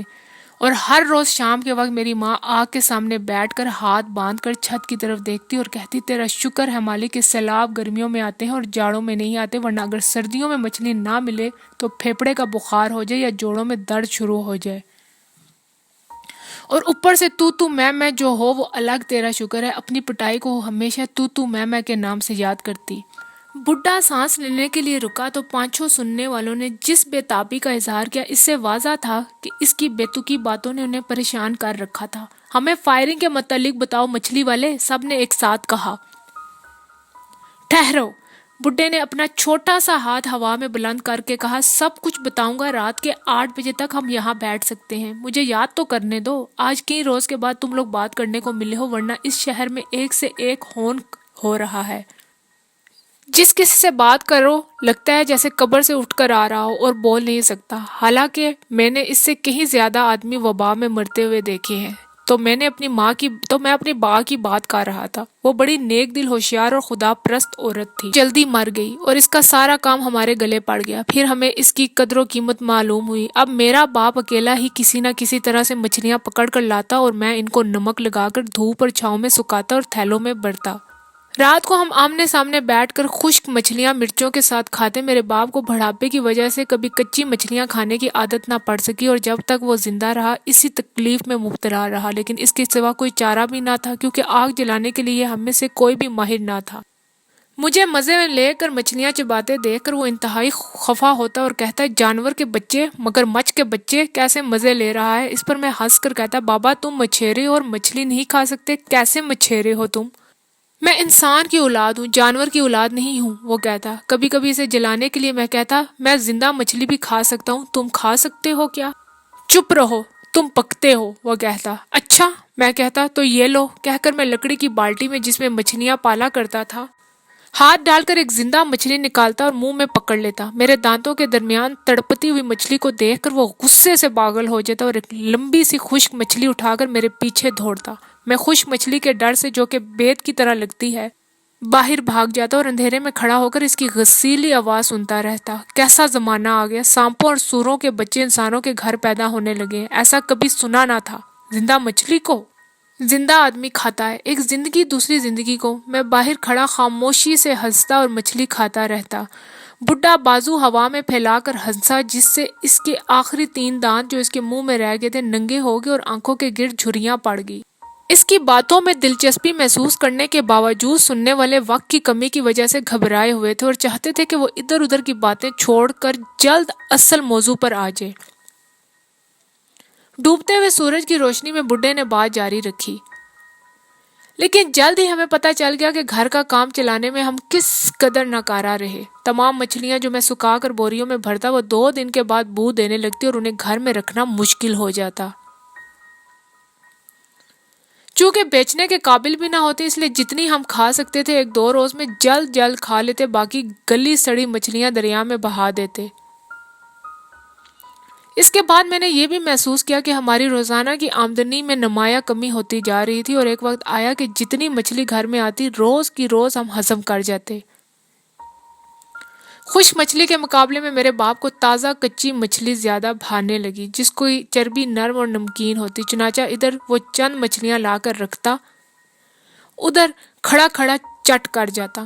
میں نے سوچا یوں کام نہیں چلے گا۔ آخر ایک دن کچھ اپنے باپ کی نااہلی پر جھلا کر میں نے جھونپڑی کا دروازہ بند کیا اور اس کے ساتھ چل پڑا۔ ماہ کا مہینہ تھا یا شاید پھاگن کا، مجھے یاد ہے پہاڑوں پر برف جمی تھی اور دریا کا شفاف پانی تہہ کے ساتھ لگا ہوا تھا اور اس میں دوڑتی بھاگتی ہوئی مچھلیاں دکھائی دے رہی تھی۔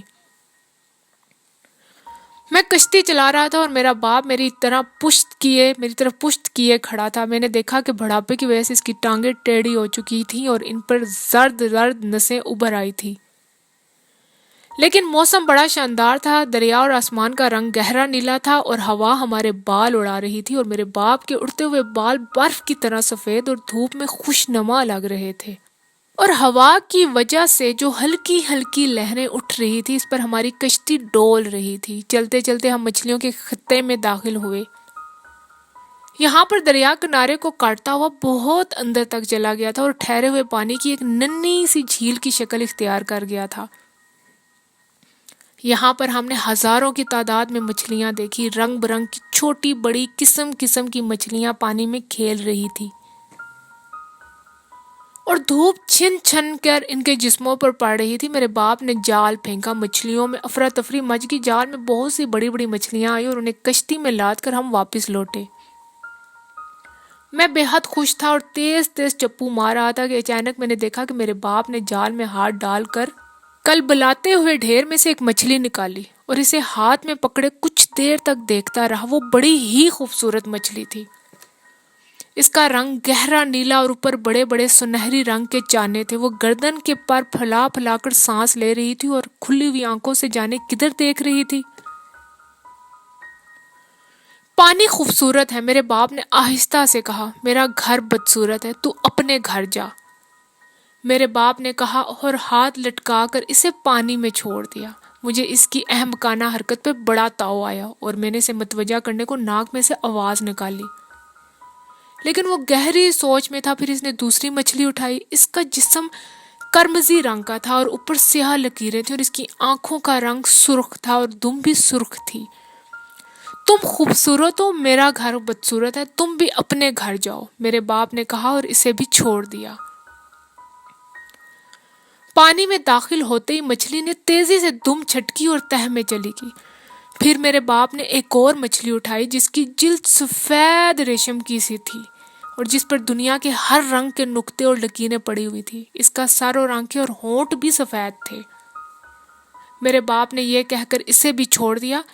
تم بہت خوبصورت ہو، تم بھی اپنے گھر جاؤ، مجھے پیٹ بھرنے کے لیے بس چند ایک نکمی اور بدصورت مچھلیوں کی ضرورت ہے۔ غرض یہ کہ کنارے پر پہنچنے سے پہلے تمام عمدہ مچھلیاں اس نے ضائع کر دی۔ میں خاموش بیٹھا دل ہی دل میں پیچ و تاب کھاتا رہا، مگر دل میں مطمئن تھا کہ بالآخر مجھے روزانہ کے نقصان کا راز معلوم ہو گیا ہے۔ کنارے پر اتر کر میں نے اس سے کہا، دیکھو بابا، تم کل سے گھر پر رہو گے، دریا پر میں اکیلا جاؤں گا۔ کیوں؟ اس نے خفگی سے پوچھا۔ کیوں؟ میں چیخ کر بولا، تم ساری مچھلیاں تو ضائع کر دیتے ہو، کیوں؟ میں غصے سے کانپ رہا تھا۔ میری عمر اس وقت 11 برس کی تھی، لیکن میرے تیور دیکھ کر وہ ڈر گیا اور خاموشی سے سر جھکا کر آگے چلنے لگا۔ راستے میں اس نے مجھ سے صرف اتنا کہا، جب تم بوڑھے ہو جاؤ گے اور تمہاری عورت مر جائے گی تو تمہیں پھر پتہ چلے گا۔ میں غصے میں تھا، اس لیے اس کی بات کے جواب میں خاموش رہا۔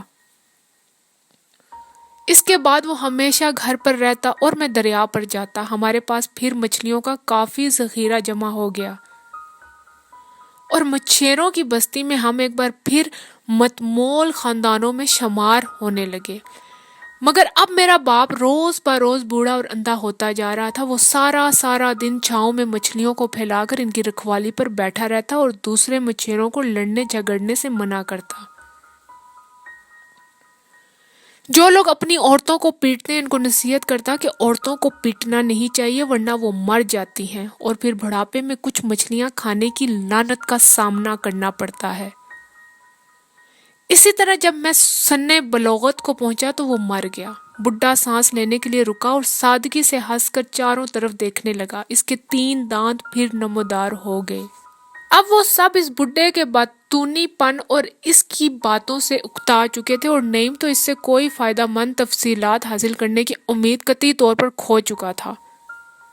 صرف عذرا جسے نعیم یا اس کے ساتھیوں کے کام سے زیادہ سروکار نہ تھا، اس میں دلچسپی سے سن رہی تھی اور اسے دلچسپی سے لے رہی تھی۔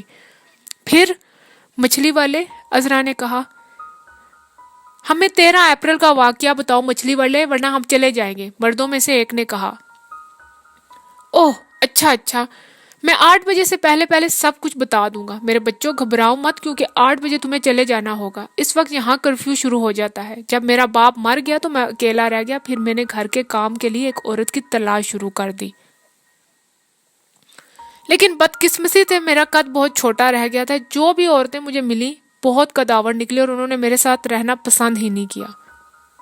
جو 2 عورتیں راضی ہوئیں وہ بد مزاج نکلی، اور بد مزاج عورتیں تم جانتے ہو بچوں، مجھے ایک آنکھ نہیں بھاتی۔ کچھ عرصے کے بعد میں نے عورتوں کی تلاش میں وقت ضائع کرنا ترک کر دیا۔ پھر میں نے اپنے باپ کی ٹوکری نکالی اور اس میں روزانہ کی تازہ مچھلیاں ڈال کر بیچنے لگا۔ اب گھر کا کوئی کام نہ تھا اور عورت کی ضرورت بھی نہ تھی۔ میں خوش اکیلا رہنے لگا اور اب تک رہتا ہوں۔ میرے پاس اب بھی میرے باپ کی ٹوکری ہے جس میں مچھلیاں میں بیچتا ہوں۔ حالانکہ اپنا گاؤں چھوڑ کر اب میں شہر میں آ گیا ہوں، میں نے آج تک کچی مچھلی اور ابلی ہوئی مکئی کے سوا کچھ نہیں کھایا۔ میں اس وقت تک اپنے باپ سے 5 برس زیادہ دنیا میں رہ چکا ہوں۔ میں نے جلیانوالہ باغ سے کہیں بڑے موقع دیکھے ہیں۔ سن 57 کا غدر جب میرا باپ نیا فوت ہوا تھا اور اس صدی کے شروع کا سرخ بخار اور لیکن تم لوگ چونکہ اس واقعے کا اصرار کرتے ہو اس لیے میں تمہیں اسی کا قصہ سناؤں گا۔ میں اس دن کی اور اس سے پہلے کئی دن کی ایک بات بتا سکتا ہوں۔ سن 57 کے 50 برس کے بعد غدر کی ایک بات سن کر ایک شخص نے مجھ سے پوچھا تھا تم کیا کھاتے ہو؟ میں نے بتایا مچھلی اور ابلی ہوئی مکئی، تو وہ کہنے لگا اسی لیے تم عقل مند آدمیوں میں سے ہو۔ بڈھے نے بیٹھے بیٹھے کمر سیدھی کی اور اندھیرے میں اس کی 3 سفید دان دکھائی دیے، جس سے سننے والوں نے اندازہ لگایا کہ وہ اپنے سادہ بے تکلف اور متکبرانہ انداز میں ہنس رہا تھا۔ بدامنی چوتھے مہینے کے 9ویں دن ہی شروع ہو گئی تھی، جب شہر کے 4 بازاروں میں 9 انگریزوں کو مار دیا گیا۔ ہر بات میری آنکھوں کے سامنے ہے۔ انہوں نے مجھے ٹھہرایا۔ وہ 2 تھے۔ میں نے سمجھا مچھلی کے گاہک ہیں۔ خوشی خوشی میں نے ٹوکری نیچے رکھی، ایک وہیں کھڑا رہا، دوسرا کیمرہ آنکھ سے لگائے لگائے پیچھے ہٹتا ہوا دور تک چلا گیا۔ وہاں کھڑے ہو کر اس نے تصویریں لی، پھر جیب سے چاندی کا ایک سکہ نکال کر میری طرف اچھالا۔ سکہ ذرا غلط نشانے پہ پڑا اور میں نے پاگلوں کی طرح ناچ ناچ کر اور گھوم گھوم کر اسے ہوا میں پکڑنے کی کوشش کی۔ اس نے اور تصویریں لی۔ آخر سکہ زمین پر گر پڑا۔ جب میں اسے اٹھا چکا تو وہ جا رہے تھے، ہنس ہنس کر باتیں کرتے ہوئے۔ اب میرے دیکھتے ہی دیکھتے گلی کے موڑ سے 2 آدمی ان پر حملہ آور ہوئے۔ دونوں کے ہاتھوں میں تلواریں تھیں۔ ایک کی تلوار اس کے جس نے تصویریں لی تھی پیٹ کے پار ہوگی اور دوسرے کی تلوار اس کے ساتھی کی پسلیوں میں اٹک گئی۔ دونوں گرتے ہی ختم ہو گئے۔ میں واقعے کی سرعت کی وجہ سے ششد رہ گیا۔ پھر مجھے خیال آیا کہ ابھی میں نے ان غیر ملکیوں سے روپیہ قبول کیا تھا، ہو سکتا ہے وہ سور مجھ پر بھی حملہ آور ہوں۔ یہ سوچ کر میں نے روپیہ اندرونی جیب میں رکھا اور ٹوکری اٹھا کر وہاں سے کھسک آیا۔ اگلے بازار میں نے 3 اور لاشیں دیکھی جو تھوڑے تھوڑے فاصلے پر پڑی تھی۔ ان کے چہرے بھی گرم تھے۔ وہ بھی تینوں غیر ملکی تھی، جن کے سنہرے بال خون اور گرد کی وجہ سے بدرنگ ہو رہے تھے۔ ان کے پاس کیمرے نہیں تھے، کچھ بھی نہیں تھا۔ ان کے ہاتھ خالی تھے۔ بازار میں لوگ عجلت سے دکانیں بند کر رہے تھے۔ چند ایک لاشوں کے آس پاس کھڑے تھے اور ان کے چہرے بچوں کی طرح زرد اور خوف زدہ تھے۔ مجھے ان لوگوں کی حالت پر بڑا ترس آیا، کیونکہ میں اس سے کہیں بڑے موقع دیکھ چکا تھا اور یہ صورت حوالات میرے لیے معمولی تھی۔ چنانچہ ان میں دلچسپی لیے بغیر میں وہاں سے گزر گیا، بلکہ میں نے اپنا کاروبار بھی بند نہ کیا اور برابر مچھلی کی آواز لگاتا رہا۔ دربار صاحب کے بڑے دروازے کے سامنے میں نے ایک اور انگریز کو دیکھا جو مر رہا تھا۔ ایک پتلی سی چھری اس کی گردن کے آر پار ہو چکی تھی اور وہ اس کے دستے کو پکڑے جان کنی کی حالت میں سے گزر رہا تھا۔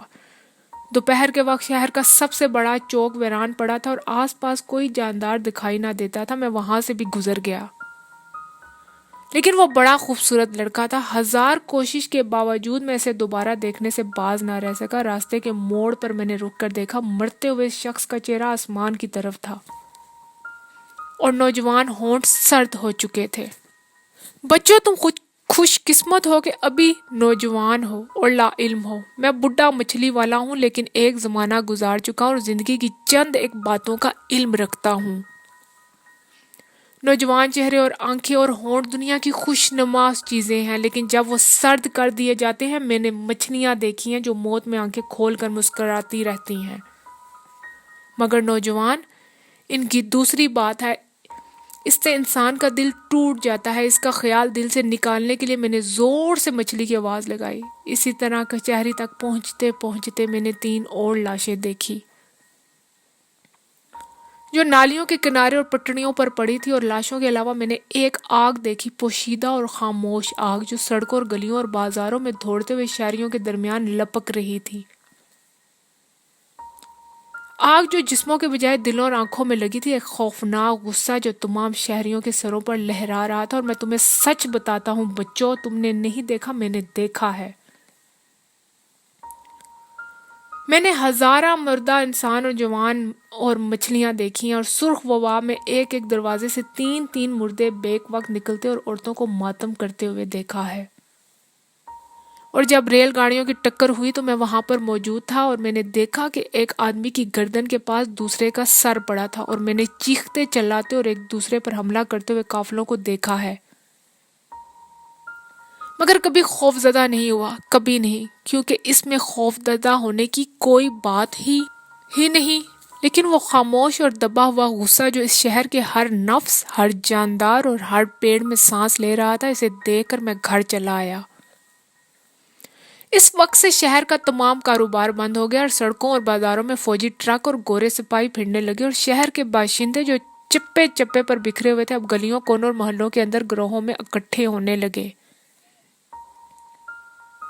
جیسے ایک مچھلی کے جال کو کینچی سے بیچ میں سے کاٹ دیا جائے تو جگہ جگہ سے گچھوں میں اکٹھا ہو جاتا ہے، اور انہی میں سے ایک گروہ تھا جس نے کہ بھرے بازار میں اس انگریز عورت کی بے حرمتی کی جو فساد کی جڑ بنی۔ یہ انتشار کا تیسرا روز تھا۔ میں حسب معمول مچھلیاں اٹھائے پھر رہا تھا اور دل میں کڑ رہا تھا کیونکہ ان میں سرانٹ پیدا ہو چکی تھی اور مجھے ان سے نفرت ہو رہی تھی۔ لیکن میں نے ہوشیاری سے کام لے کر اب آواز لگانی بند کر دی تھی کیونکہ کئی دن گزر جانے پر ان میں خوبیاں کم ہی رہ گئی تھی، اور اس امید میں انہیں لیے چپ چاپ پھر رہا تھا کہ شاید کوئی نیک دل شوقین انہیں خرید لے۔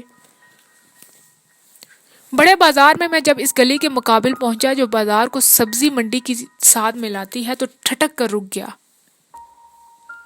گلی میں سے ایک گوری عورت دوڑتی ہوئی نکل رہی تھی، اس کے پیچھے شہریوں کا ایک گروہ شکاری کتوں کی طرح لگا ہوا تھا۔ بازار کے وسط میں انہوں نے عورت کو آ لیا،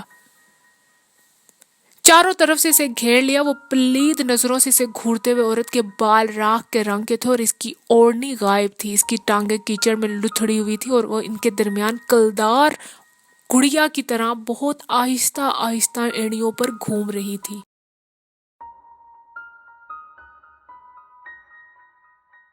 اس کا چہرہ سفید مچھلی کی طرح بے جان تھا۔ کچھ دیر تک ہجوم خاموش رکا، کیچلیاں چمکاتا رہا، پھر ایک شخص آگے بڑھا اور عورت کی قمیض کو گلے سے پکڑ کر ایک جھٹکے کے ساتھ دامن تک پھاڑ دیا۔ عورت نے چیخ ماری جس سے سارا طلسم ٹوٹ گیا اور مجمع اس پر پل پڑا۔ تھوڑی دیر کے لیے وہ 20-25 آدمیوں کے نیچے غائب ہوگی، لیکن اس کی چیخیں زمین کے ساتھ ساتھ مجھ تک پہنچتی رہیں۔ میرے سامنے وہ سب اسے کووں کی طرح نوچتے رہے، مگر وہ عجب سخت جان ربڑ کی عورت تھی بھئی، واہ واہ! میں نے اس سے زیادہ عجیب و غریب عورت آج تک نہیں دیکھی۔ ادھر ہجوم کا دباؤ ذرا کم ہوا، ادھر وہ اچھل کر ان کے بیچ میں سے نکلی اور ایک طرف کو بھاگ کھڑی ہوئی۔ اب اس کے بدن پر پھولدار قمیض کہیں دکھائی نہ دیتی تھی، صرف ایک چوتڑوں پر ہلکا سا زیر جامہ اور چھاتی پر عورتوں کے پہننے کا کپڑا لپٹا ہوا تھا۔ اس کے پلے ہوئے سفید کولھے اور رانے ابھی تک میری آنکھوں کے سامنے ہل رہی ہیں۔ اس وقت مجھے خیال آیا تھا کہ یہ عورت اگر شام کے وقت گھر میں بیٹھ کر مچھلی کھا رہی ہو تو شاید آنکھوں کو بھلی لگے۔ اس کے بعد وہ گروہ اسی گلی میں غائب ہو گیا۔ میں دل میں انہیں لعنت ملامت کرتا ہوا واپس چلا آیا۔ اس رات پہلی بار مجھے اچھی طرح سے نیند نہ آئی۔ اس سے پہلے مجھے یاد نہیں کہ کبھی میری نیند میں گڑبڑ ہوئی ہو۔ میں خوب سونے کا عادی ہوں کیونکہ نیند صحت کے لیے مفید ہوتی ہے، لیکن اس رات میں خشکی کے مارے ہوئے مریضوں کی طرح جاگتا رہا۔ پھر مجھے اپنی صحت کے متعلق بڑا فکر ہوا۔ پہلے میں نے آگ جلا کر کمرے کو خوب گرم کیا، پھر بچی کچی مچھلیوں کو آڑا ترچھا دیوار کے ساتھ کھڑا کیا تاکہ گلنے نہ پائیں، پھر کونے میں جا کر چٹائی پر لیٹ گیا جو کہ میری روزانہ سونے کی جگہ ہے، لیکن نیند نہ آئی۔ میں نے سوچا کہ شاید سرانٹ کی وجہ سے، چنانچہ میں اٹھا اور مچھلیوں کو ایک ڈھیر میں اکٹھا کر کے ٹوکری کے نیچے ڈھک دیا، پھر اپنی مقررہ جگہ پر واپس آ کر داہنی کروٹ لیٹ گیا۔ کیونکہ اس طرح میں گہری نیند سو جاتا ہوں۔ نیند پھر بھی نہ آئی۔ میں اٹھ کر چٹائی آگ کے قریب لے گیا، مگر چند ہی سانس لیے ہوں گے کہ گرمی کی شدت سے بلبلا اٹھا۔ اب میں اکڑوں بیٹھا تھا اور اپنی جسمانی حالت پر غور کر رہا تھا کہ سوچتے سوچتے مجھے ایک تجویز سوچی۔ میں نے ٹوکری اٹھائی اور گندی مچھلیوں کو چن چن کر ایک طرف رکھا۔ نیند تو آتی نہیں، آؤ تم سے گپیں ہی مارے، میں نے کہا، اور ایک سڑی ہوئی مچھلی اٹھائی اور مچھلی کی باچھیں کھلی ہوئی تھی۔ میرا باپ زندہ ہوتا تو تمہیں مرنے سے پہلے ہی چھوڑ دیتا، لیکن میں تمہیں آسانی سے نہیں چھوڑنے کا۔ کان کھول کر سن لو، میں نے کہا۔ تم لاکھ ہنسو، لیکن تمہارے بچے اور دوسرے رشتہ دار تمہاری موت پر آنسو بہا رہے ہوں گے۔ مچھلی اسی طرح ہنستی رہی۔ مجھے اس پر بہت غصہ آ گیا۔ تم سوتی نہیں، بے آرام جانور، تمہیں مرے بھی ایک عرصہ ہو گیا ہے۔ پر بے دید آنکھیں اسی طرح کھلی رہی۔ نہ خود سوتی ہو نہ کسی کو سونے دیتی ہو۔ لو، یہ کہہ کر میں نے اسے آگ میں اچھال دیا۔ تھوڑی دیر میں خشک مچھلی تر تر ترا کر جلنے لگی، مگر اس کی آنکھیں اسی طرح کھلی تھی اور آگ میں پڑی ہوئی وہ ابھی تک ہنس رہی تھی۔ میں نے غصے میں دوسری مچھلی کو میرے اٹھا کر آنکھ میں پھینکا. یہ مقابلتاً سنجیدہ چہرے والی مچھلی تھی لیکن یہ بھی جاگ رہی تھی. جلتی ہوئی مچھلی کی چربی کی بو ہر طرف پھیل رہی تھی جو کہ اگر تم نے کبھی سونگھی ہے بچوں تو تمہیں پتا ہوگا کہ کافی اشتہا آور ہوتی ہے. مگر آدھی رات کے وقت میں نے زیادہ کھانا مناسب نہ سمجھا اور بھوک کو کسی اور وقت پر ٹال کر ایک اور مچھلی اٹھائی. تمہاری جلد بڑی ہی خوبصورت اور نرم ہے، شاید کوئی گاہک مل جائے، تم آرام کرو. یہ کہہ کر میں نے اسے ایک طرف رکھ دیا. یہ تجویز کار گر ثابت ہوئی اور کافی دیر تک ان کے ساتھ گپ شپ کرنے اور ناکارہ مچھلیوں کو جلانے کے بعد میں خود بخود سو گیا. صبح جو سو کر اٹھا تو سورج سر پر آن پہنچا تھا اور باہر چہل پہل تھی. میرا ماتھا ٹھنکا. آج کے روز کے بعد سڑکیں آباد ہوئی تھی. میں نے اچھی طرح سے آنکھیں مل کر نیند کو دفع کیا. وہ سب بڑی جلدی میں تھے اور ایک ہی طرف کو جا رہے تھے.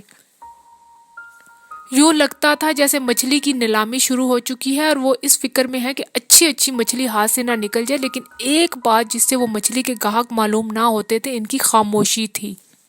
وہ بات کیے اور شور مچائے بغیر تیز تیز چل رہے تھے اور ان میں ہر قسم کے لوگ تھے، بڈھے جوان، چھوٹے بڑے، پتلے موٹے. لیکن حیرت کی بات تو یہ تھی کہ سب کے رنگ زرد تھے اور ہونٹ بھنجے ہوئے تھے اور وہ ایک دوسرے کی طرف دیکھ بھی نہ رہے تھے. انہیں اس حالت میں دیکھ کر مجھے جستجو آئی. جلدی ٹوکری میں مچھلیاں بھر کر باہر نکلا اور ان میں شامل ہو گیا. کسی نے میری طرف توجہ نہ دی، پھر بھی میں نے ہونٹ بھینچ لی اور انہی کی طرح اکڑ کر چلنے لگا. وہ تعداد میں بے شمار تھے.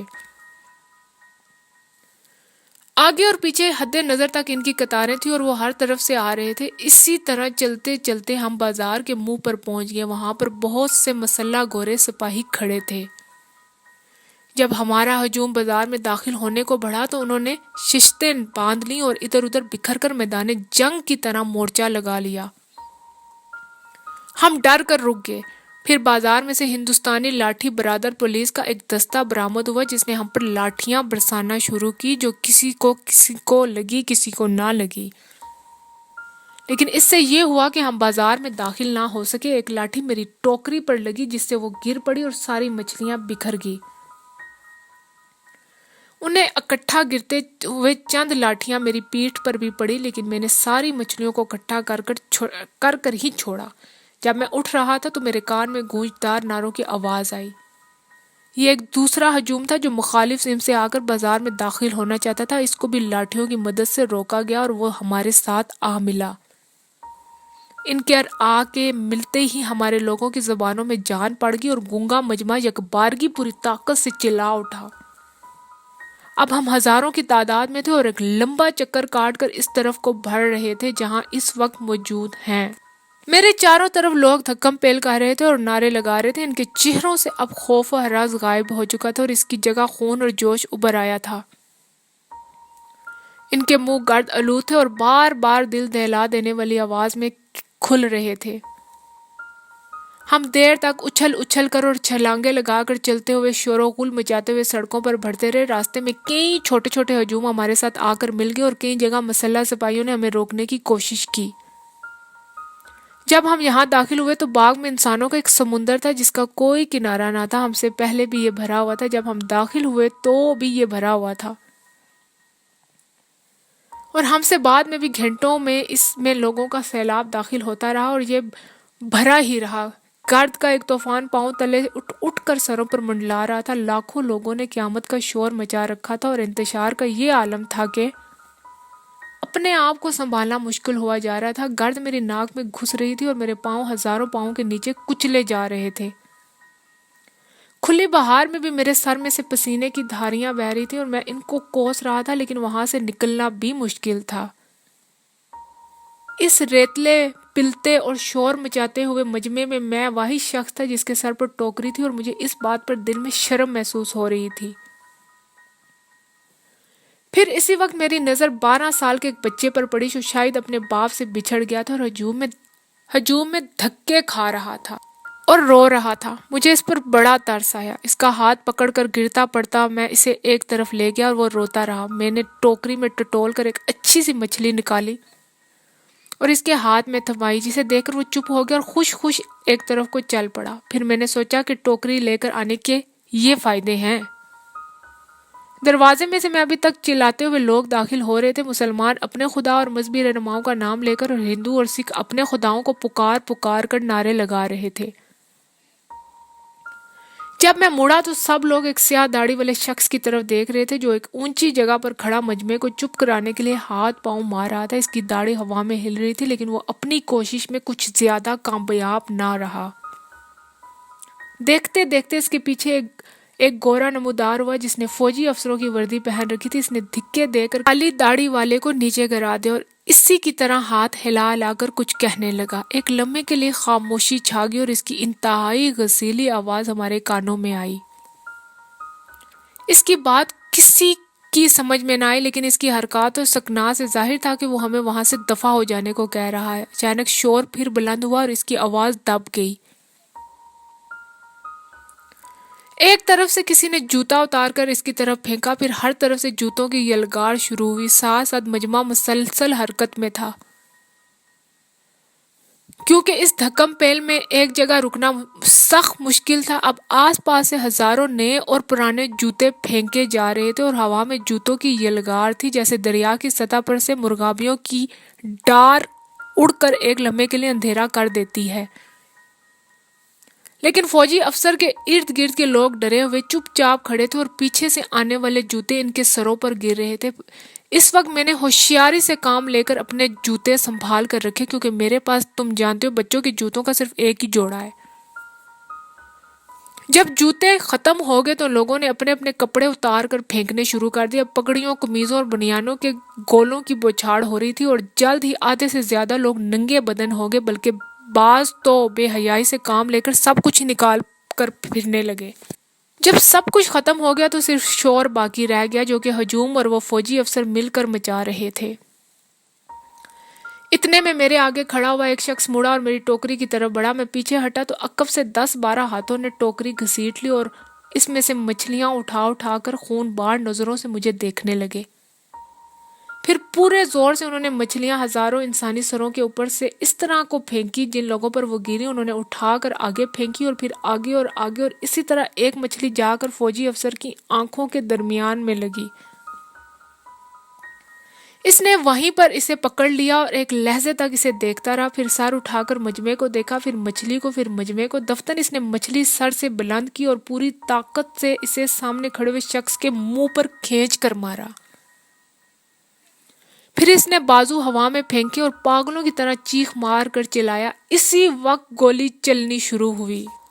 پھر وہ منظر شروع ہوا جو زندگی میں بہت کم دیکھنے میں آتا ہے۔ سارے باغ میں افراتفری پھیل گئی اور وہ بھگدڑ مچی جو صاف پانی میں جال پھینکنے پر مچھلیوں میں مچتی ہے، لیکن پیچھا کرتی ہوئی گولیاں انسانوں سے بہت تیز بھاگتی ہیں۔ بچوں، ایک وہ شخص تھا جو میرے کندھے پر ہاتھ رکھے ہوئے دوڑ رہا تھا۔ گولی لگنے پر ہوا میں اچھلا اور وہیں پر ٹنگ گیا کیونکہ نیچے آنے سے پہلے چند اور گولیاں اس کے جسم میں داخل ہوئی اور اس نے ہوا میں کلا بازی کھائی، پھر اور گولیاں اور ایک اور کلا بازی، اور اس طرح جب سرکس کے مسخرے کی طرح کرتب دکھانے کے بعد وہ زمین پر آیا تو کب کا مر چکا تھا۔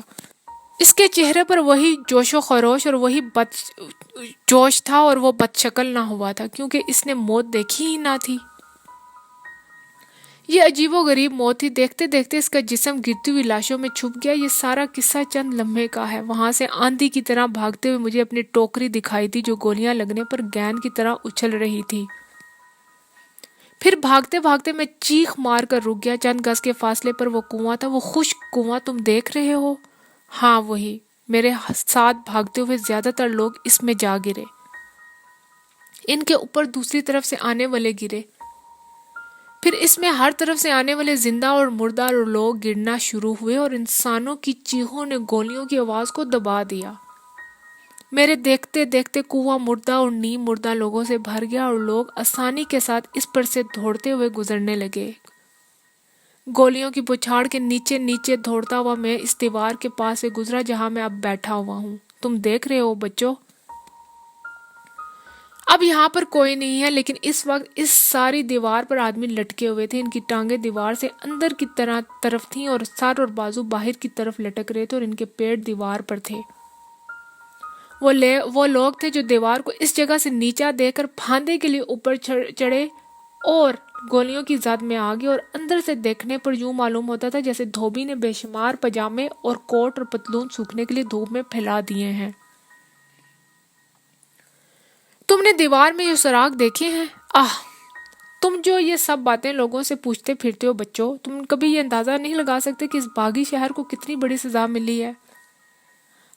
باہر نکلتے ہوئے مجھے چند کتے دکھائی تھے جو ایک مچھلی کو کھینچ رہے تھے۔ یہ وہی سفید اور چمکدار مچھلی تھی جو میں نے اس خیال سے الگ کر دی تھی کہ شاید کوئی گاہک مل جائے۔ اس وقت اس کے ایسے انوکھے گاہک دیکھ کر مجھے بڑی ہنسی آئی، لیکن ہنسنے کا وقت نہ تھا، اس لیے میں نے جان بچانے کی خاطر سر پر پاؤں رکھ کر وہاں سے بھاگ آیا۔ بھاگتا بھاگتا میں اس جگہ پر پہنچا جہاں ایک روز پہلے اس گوری عورت کی مٹی پلید کی گئی تھی۔ وہاں پر تمام مجمع رکا ہوا تھا، عقب سے گولیاں چلنے کی آواز برابر آ رہی تھی۔ جب میں ہجوم کو چیر کر آگے بڑھا تو عجیب منظر دیکھا۔ بازار کے دونوں طرف گورے سپاہیوں کی قطاریں شست باندھے گولی چلانے کے لیے تیار کھڑی تھی، اور بازار کے بیچوں بیچ انسانی جسموں کا ایک دریا تھا جو بہہ رہا تھا۔ وہ سب زمین پر لیٹ کر پیٹ کے بل رینگتے ہوئے 25 گز کا وہ ٹکڑا طے کر رہے تھے۔ انہیں کونیاں یا گھٹنوں سے کام لینے کی بھی اجازت نہ تھی۔ انہیں بتایا گیا اور ہم سب کو بھی بتایا گیا کہ ہمیں سانپ کی طرح پیٹ پر چل کر یہاں سے گزرنا ہے جہاں پر ان کی عورت کے ساتھ سانپوں کا سا سلوک کیا گیا تھا۔ میں نے دیکھا کہ جو کوئی بھی کونیوں پر اٹھتا اور جو کوئی بھی گھٹنوں پر اٹھتا اسے گولی مار دی جاتی، اور پھر انہوں نے ایسا کیا کہ بازار کی ایک طرف جمع ہو کر رینگتے ہوئے جسموں سے 6 انچ اوپر گولی چلانا شروع کر دی، اور جان بچانے کے لیے بھگوڑوں نے مٹی میں سر گاڑ دیے اور پاؤں کی انگلیوں اور ناخنوں کی مدد سے رینگنے لگے۔ لیکن باغ سے بچ کر نکل بھاگنے والوں کے لیے یہی ایک راستہ تھا، اور لوگوں کا رش لحظہ بلحظہ بڑھتا جا رہا تھا۔ جس شخص کے سامنے جگہ بنتی وہ سر کے بل گر کر اژدہوں کے اس جلوس میں شامل ہو جاتا۔ اور تم جانتے ہو بچوں کہ ہم مچھیروں کے لیے یہ کام بہت معمولی ہے۔ میں ابھی 6 سال کا تھا کہ میرے باپ نے اس کی روح کو ثواب پہنچے مجھے پانی کی سطح پر اوندے منہ لیٹ کر بغیر ہاتھ پاؤں چلائے ہلائے مردے کی طرح تیرنے کا ڈھنگ سکھا دیا تھا۔ اس لیے جب میری باری آئی تو میں پھرتی اور آسانی سے رینگنے لگا۔ لیکن گولیوں کی زد سے بچنے کے لیے مجھے اپنا سر زمین میں گاڑنا پڑا، جس سے میری کھوپڑی زخمی ہو گئی اور کئی دن تک سوجی رہی۔ پھر بھی میں نے یہ کام ہوشیاری اور چالاکی سے سر انجام دیا، مگر میں نے دیکھا کہ میرے ساتھ جو بڈھا رینگ رہا تھا اس کے سر پر ایک بال بھی نہ تھا، اور کھوپڑی سے خون بہہ رہا تھا، اور اس کا ایک گال مٹی میں دبا اپنے پیچھے ایک چوڑی لکیر چھوڑتا جا رہا تھا، اور وہ بڈھوں کی طرح بھونڈے پن کے ساتھ رو رہا تھا۔ جب راستے کے اختتام پر ہم اٹھ کر بھاگے تو میں نے دیکھا یہ وہی نورانی داڑھی والا بڈھا تھا جو ہر جمعرات کو مجھ سے مچھلی خریدا کرتا تھا، اور جس کے 3 جوان بیٹے تھے اور پنساری کی بہت بڑی دکان تھی۔ اس کے بعد میں اس طرف نہیں گیا، لیکن میں نے دور سے کئی بار دیکھا کہ ایک مدت تک لوگ وہاں سے اسی انداز میں لیٹ کر گزرتے ہیں جو انسانوں کی آمد و رفت کا سخت معیوب طریقہ ہے، اور میری ابائی ٹوکری بھی اس روز کھو گئی۔ اب تمہیں یہاں سے چلے جانا چاہیے بچوں، کیونکہ ابھی یہاں پر کرفیو لگ جائے گا، اور اس کے بعد 12 گھنٹے تک جو بھی یہاں پایا گیا اسے گولی مار دی جائے گی۔ میں نے کافی مغز ماری کی ہے، لیکن تم نے خود ہی کہا تھا بڈھے ہم کو سب کچھ بتاؤ، مگر تمہیں پریشان ہونے کی ضرورت نہیں، کیونکہ میں نے اس سے بڑے بڑے موقع دیکھے ہیں، اور یہ باتیں میرے لیے معمولی ہیں۔ تم یہاں سے نہیں اٹھو گے بابا؟ ایک سننے والے نے پوچھا۔ نہیں۔ تم ہندو ہو یا مسلمان؟ نعیم نے جلدی سے سوال کیا۔ یہ اچھا سوال ہے، وہ انگلی اٹھا کر ہنسا۔ یہ اچھا سوال ہے واقعی، لیکن مجھے پتا نہیں، یہ کچھ اور ایسا ہے کہ میں مصروف ہی رہا۔ میرا باپ بھی مصروف آدمی تھا۔ مچھیرے کا کام دراصل جان توڑ کا کام ہوتا ہے، ادھر ادھر کی باتوں پر تم دھیان نہیں دے سکتے۔ اس نے گورے سپاہیوں کی طرف اشارہ کیا۔ انہیں بھی سب کچھ بتا دیا ہے، یہ مجھے کچھ نہیں کہتے۔ میں آدھی رات تک یہاں بیٹھا رہتا ہوں، یہ جانتے ہیں کہ میں ان باتوں میں دلچسپی نہیں لیتا، میں مچھلی بیچنے والا بڈھا ہوں۔ واپس آتے ہوئے وہ دیر تک مڑ مڑ کر اس سیاہ مختصر حیولے کو دیکھتے رہے جو اس سال خردہ بڈھے کا تھا، جو باتیں کر کر کے تھک چکا تھا اور اب سکون سے دیوار پر تنہا بیٹھا تھا، اور ایک غیر آباد رات اس کے چاروں طرف پھیلتی جا رہی تھی۔ آہستہ آہستہ وہ رات ان کے درمیان حائل ہوگی اور وہ ایک دوسرے کی نظروں سے اوجھل ہوگے، لیکن اس شام کے بعد کئی برسوں تک دیوار پر بیٹھا ہوا وہ اکلوتا سیاہ جسم ان پانچوں کی آنکھوں کے سامنے گھومتا رہا۔ پنجاب کا دورہ ختم کرنے کے بعد سال کے آخری دنوں میں نعیم اور عذرا لاہور اسٹیشن سے دلی جانے والی رات کی گاڑی پر سوار ہوئے۔ جس کمرے میں وہ چڑھے اس کی تمام نشستیں سوئے ہوئے مسافروں سے گھری ہوئی تھی، سوائے ایک کے جو کہ اوپر والی نشست تھی۔ تمام رات دونوں میاں بیوی کو ایک ہی سیٹ پر بسر کرنا تھی، لیکن اس کے سوا کوئی چارہ نہ تھا، چنانچہ وہ اوپر چڑھے اور لحاف میں گھس کر سو گئے۔ جگہ کم تھی اور گاڑی انہیں بری طرح ہلا رہی تھی، لیکن اتنا عرصہ ایک مصیبت زدہ خطے میں بسر کرنے کے بعد گھر واپس جانے کے خیال سے ان کے اعصاب مکمل طور پر پرسکون اور وہ رات بھر خوب گہری نیند سوئے رہے۔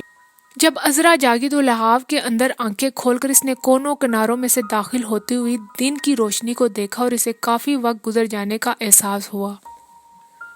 ساتھ ہی بہت سی اونچی مردانہ آوازوں کا شور اس کے کان میں پڑا۔ اس نے لحاف کا کونا اٹھا کر دیکھا، یہ شور چند فوجی افسروں کی باتوں کا تھا جو سب کے سب غیر ملکی تھی اور وہ اپنی اپنی جگہ چھوڑ کر آمنے سامنے دو نچلی سیٹوں پر جمع تھے۔ ان میں سے دو پورے فوجی لباس میں تھے، تین کو ان کے ہندوستانی بہرے لباس پہنا رہے تھے اور باقی دو جو طور اتوار سے فوجی افسر ہی معلوم ہوتے تھے رات کے لباس میں پاس پاس بیٹھے سگار پی رہے تھے۔ رات کے لباس میں ایک اور شخص بھی تھا جو ان کے پاس ہی سیٹ پر بیٹھا بظاہر ان کی باتوں سے لاتعلق ایک انگریزی کتاب پڑھ رہا تھا اور پائپ پی رہا تھا۔ دو سیٹوں کے درمیان ایک چھوٹی سی میز پر شیمپین کی بوتل رکھی ہوئی تھی۔ وہ دو افسر جو لباس سے فارغ ہو چکے تھے چھوٹے چھوٹے گلاسوں میں سے گھونٹ گھونٹ شراب پی رہے تھے اور اونچی لاپرواہ آواز میں باتیں کر رہے تھے۔ صبح کی نرم دھوپ کھڑکی کے شیشوں میں سے اندر آ رہی تھی اور گاڑی تیزی سے آموں کے ایک باغ کے پاس سے گزر رہی تھی۔ عذرا نے امبالہ کے گرد و نواح کے آم کے باغوں سے ڈھکے ہوئے علاقوں کو دیکھا اور دن میں گھر واپس آنے کی خوشی جو ہر انسان کو ہوتی ہے محسوس کی۔ اس نے شفقت اور مہربانی کی نظر نعیم پر ڈالی جو بچوں کی طرح سو رہا تھا اور دیر تک خاموشی سے لیٹی اس کے جسم کی گرمی کو جذب کرتی رہی۔ اچانک ایک مانوس نام سن کر اس نے کان کھڑے کیے۔ اس کا تذکرہ اس انگریز فوجی نے کیا تھا جو گلابی لکیروں والا پاجامہ اور ڈریسنگ گاؤن پہنے ہوئے تھا اور سب سے اونچی آواز میں سب سے زیادہ جاہرانہ انداز میں بول رہا تھا۔ لاہور میں نے ہنٹر کمیٹی کو بتایا کہ مجھ میں کتنی انسانیت ہے۔ اس نے تیزی سے کہا، ورنہ بالکل درست ہے۔ دوسرے فوجی نے انگلی سیدھی کر کر کہا، ورنہ کون نہیں جانتا کہ کیا کچھ کیا جا سکتا تھا۔ میں ہندوستانیوں کے اس مقدس شہر کو جلا کر راکھ کر سکتا تھا اور ان کا طرز عمل دیکھ کر میرے جی میں آیا کہ اس قانون شکن اور باغی ہجوم کو نیست و نابود کر دوں اور ان کے بچوں اور ان کے گھروں کو آگ لگا دوں، لیکن محض انسانی رحم و کرم اور خدا ترسی کے جذبے نے مجھے روک لیا۔ میں نے ایک لاقانون قوم کو زنجیروں میں جکڑ کر رکھ دیا اور اس کا نتیجہ یہ ہوا کہ مجھ پر انکوائری بٹھائی گئی۔ یہ انکوائری کمیٹیوں کے لوگ انتہائی جاہل ہوتے ہیں۔ انہیں علم ہے کہ ان میں سے کسی کو اگر تمہاری جگہ پر کھڑا کر دیا جائے تو وہ وہی کریں گے جو تم نے کیا۔ بہرحال اب اس قصے کو ختم کرو اور اپنی کامیابی کا جام نوش کرو۔ اس تجویز کا ایک عام اظہار مسرت کے ساتھ خیر مقدم کیا گیا اور سب فوجیوں نے، جن میں کتاب پڑھنے والا اور تین لباس پہننے والے بھی شامل تھے، آگے بڑھ کر اپنے اپنے گلاس اٹھائے۔ اس تجویز کے بانی نے ہر ایک کے گلاس میں باری باری شراب انڈیلی اور پھر سب نے ایک ساتھ گلاس سروں سے اوپر اٹھا کر خوشی کا نعرہ لگایا اور غٹا غٹ پی گئے۔ اس کے بعد ڈریسنگ گاؤن والا پھر جوشیلے حسابی لہجے میں تیز تیز باتیں کرنے لگا۔ نعیم اور عذرا کو یہ جاننے میں وقت نہ ہوا کہ وہ شخص جلیانوالہ باغ کا فاتح بریگیڈیئر جنرل ڈائر تھا۔ دلی اسٹیشن پر وہ اسی لباس میں اتر گیا۔ عذرا اس کی شاندار شخصیت اور جاہرانہ انداز سے مرعوب ہوئی، لیکن نعیم کے ہاتھ اسے مار گرانے کے لیے کانپنے لگے۔